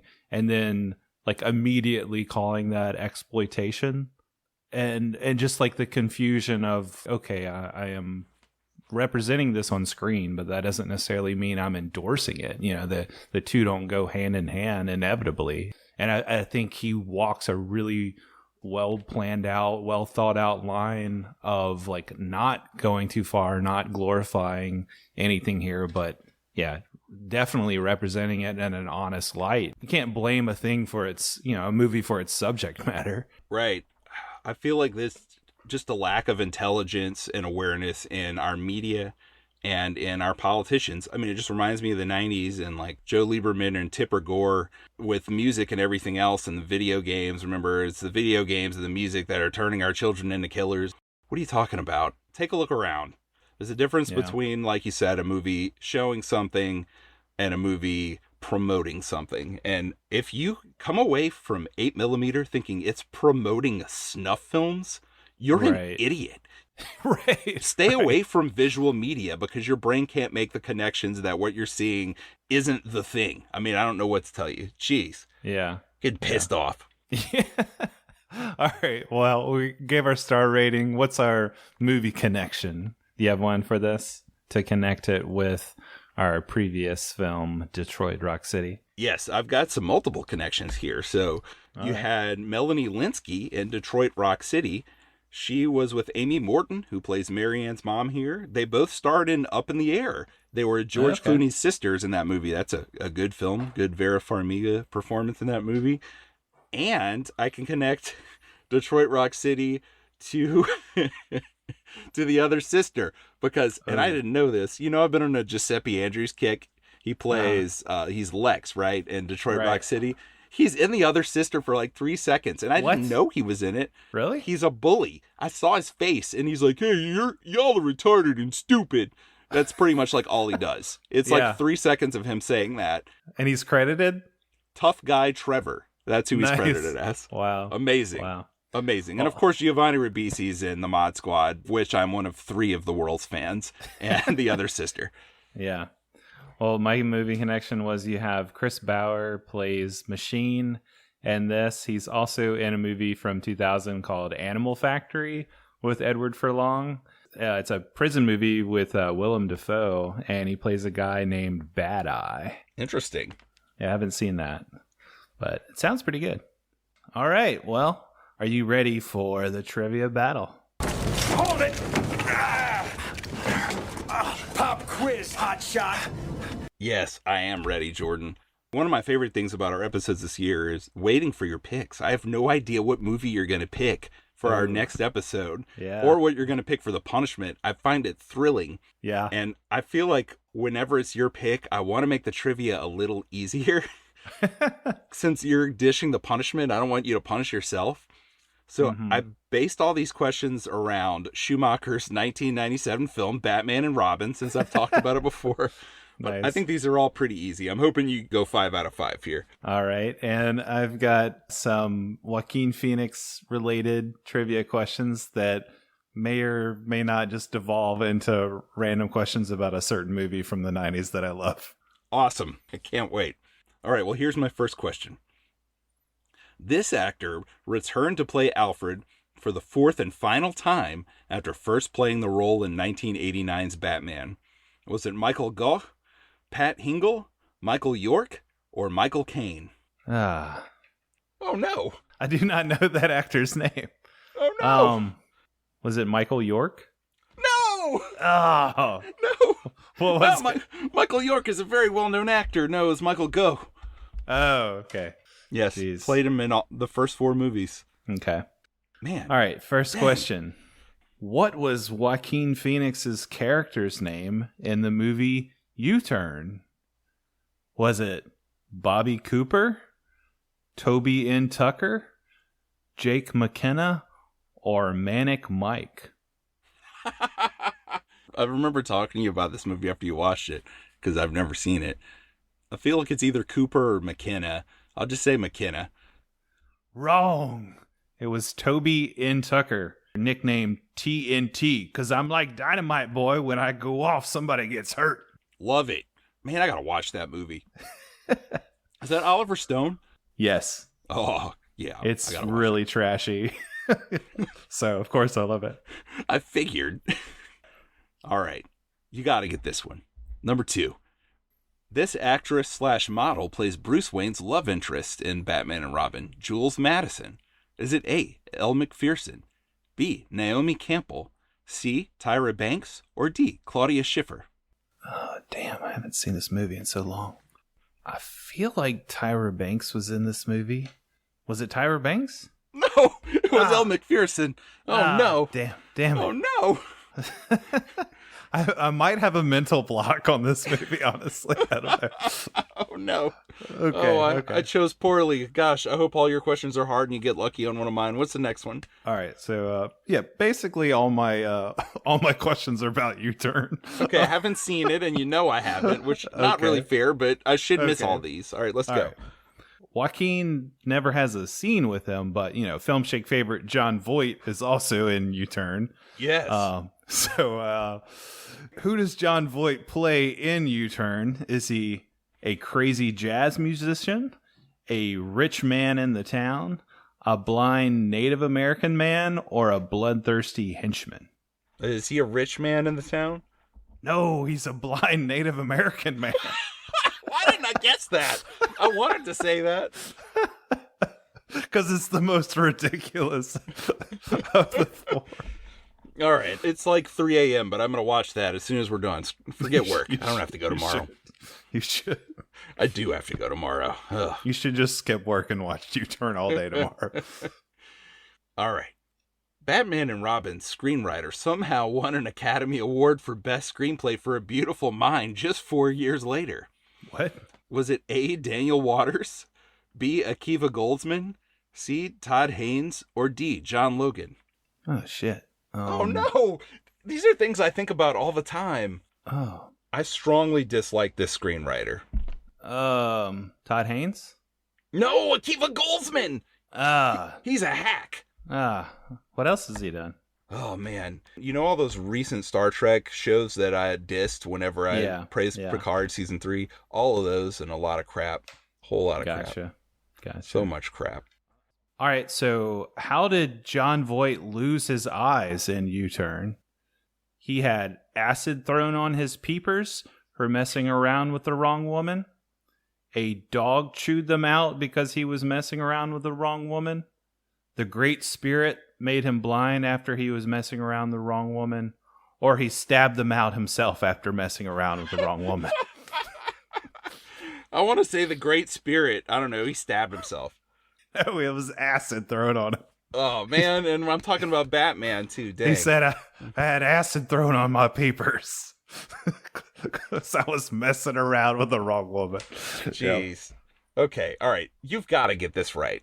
Okay. I put a gimme in here just in case. All right. And I guess it is still like 2 out of 3. So one of us needs to get 2 right unless we get through all 5 and someone's only gotten 1. All right. Who is the top billed actor in Batman and Robin? Is it A, George Clooney, or B, Arnold Schwarzenegger? Oh, that feels tricky. It's got to be Clooney. No, it was Schwarzenegger. What? Clooney make more than Arnie? What? Well, top billed, like he plays Batman. You're talking about like who's the first name on the poster or that kind of thing? Arnie got like 25 mil to dick around in this movie, dude. Oh. Those one-liners, they were all like $1 million apiece. Those one-liners are amazing. I still think about them today. I know, that's why I thought you would get these. That's the only thing I haven't blocked out for this movie. All right, so somebody's got to get a question right. All right, so what threat does Joaquin's Toby N. Tucker make to Sean Penn's character in the movie U-Turn? I'll spank you until you bleed, boy. I'll beat you so bad I'll make your mother sick. I'm going to sick my dog on you for messing around with my woman. Or I'll beat your ass into baby powder.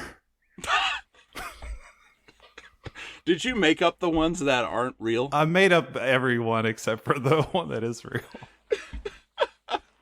I don't know, B. Ah, you got it right, you son of a bitch. I'll beat you so bad I'll make your mother sick. Which is a great threat. Oh, that's pretty good. It's pretty good. Okay, all right. I'll ask you my last one. Maybe you can at least tie it. This Batman Forever composer returned to score Batman and Robin. This is my hardest question, but it shouldn't be that hard. I don't know. A, Danny Elfman. B, Elliot Goldenthal. C, Thomas Newman. Or D, John Williams. Was it Goldenthal? Yay! Yay! Tied it. Woo. You did it. Way back in the Sphere episode, was it Demolition Man? We talked about Goldenthal, and we mentioned that he did Batman Forever. So. Wasn't he on Alien 3 too? Yes, and Alien 3. Yeah. So I was hoping you'd get it. One more question. I guess this will be the tiebreaker if you get it or not. What song is playing in the diner scene in U-Turn with Sean Penn and Joaquin that connects to another Joaquin movie? Is it Ring of Fire, Honky Tonk Girl, Your Cheating Heart, or Piss Up a Rope? Is it Ring of Fire? It is Ring of Fire. Since he played Johnny Cash and Walk the Line. Yeah. Honky Tonk Girl is also a Cash song, so it's like, maybe you'll think Ring of Fire is too obvious and go for another one, but yeah, you got it. So I somehow beat you again. Jeez. Yeah, somehow. I feel ickier than I did after the other sister. I feel ickier than 8mm and the other sister combined. All right, well, let's see. I guess I'm punishing myself here, but I know you'll watch this.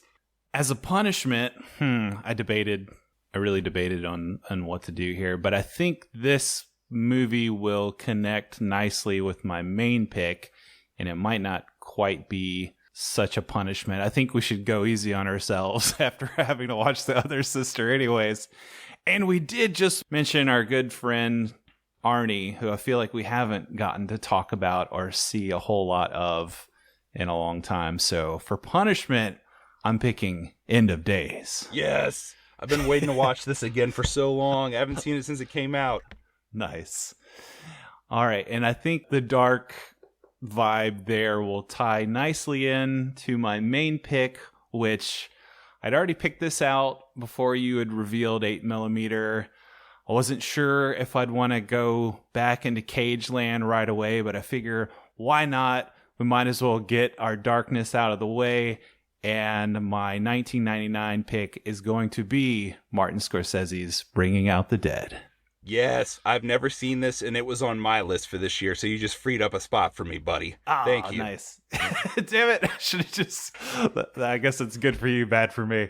But either way, it's good for us because we get to watch both these movies and talk about them. So what a pair. What a pair. We're going to want to talk about End of Days a lot longer than we did The Other Sister, so that'll be fun. Yeah, it'll be a nice double for sure. All right, guys, thanks for listening. That's our show this time. So we appreciate all you guys, all your love, all your support, especially our patrons over on Patreon who support us. So if you want to get bonus content, you want to support the show, get extra episodes, get behind the scene takes, that kind of stuff, you can go over to patreon.com/filmshake. And for as little as $3 a month, you can get bonus episodes. Everybody who signs up for the $5 tier, Nick and sometimes me will do special personalized episodes for those listeners, for those supporters. So think about that. If you want to email us, you can also reach out at filmshakepodcast@gmail.com. Find us on Twitter at 90s Movies Pod. So love to connect with all you guys and catch you next time for more Film Shake. Take it easy.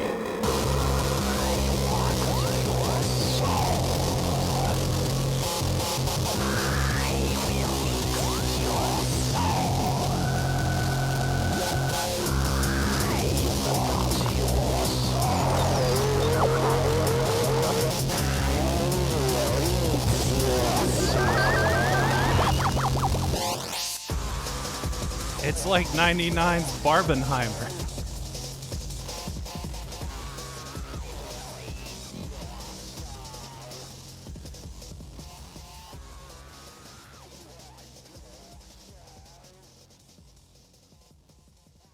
Because I like them. Because I want to.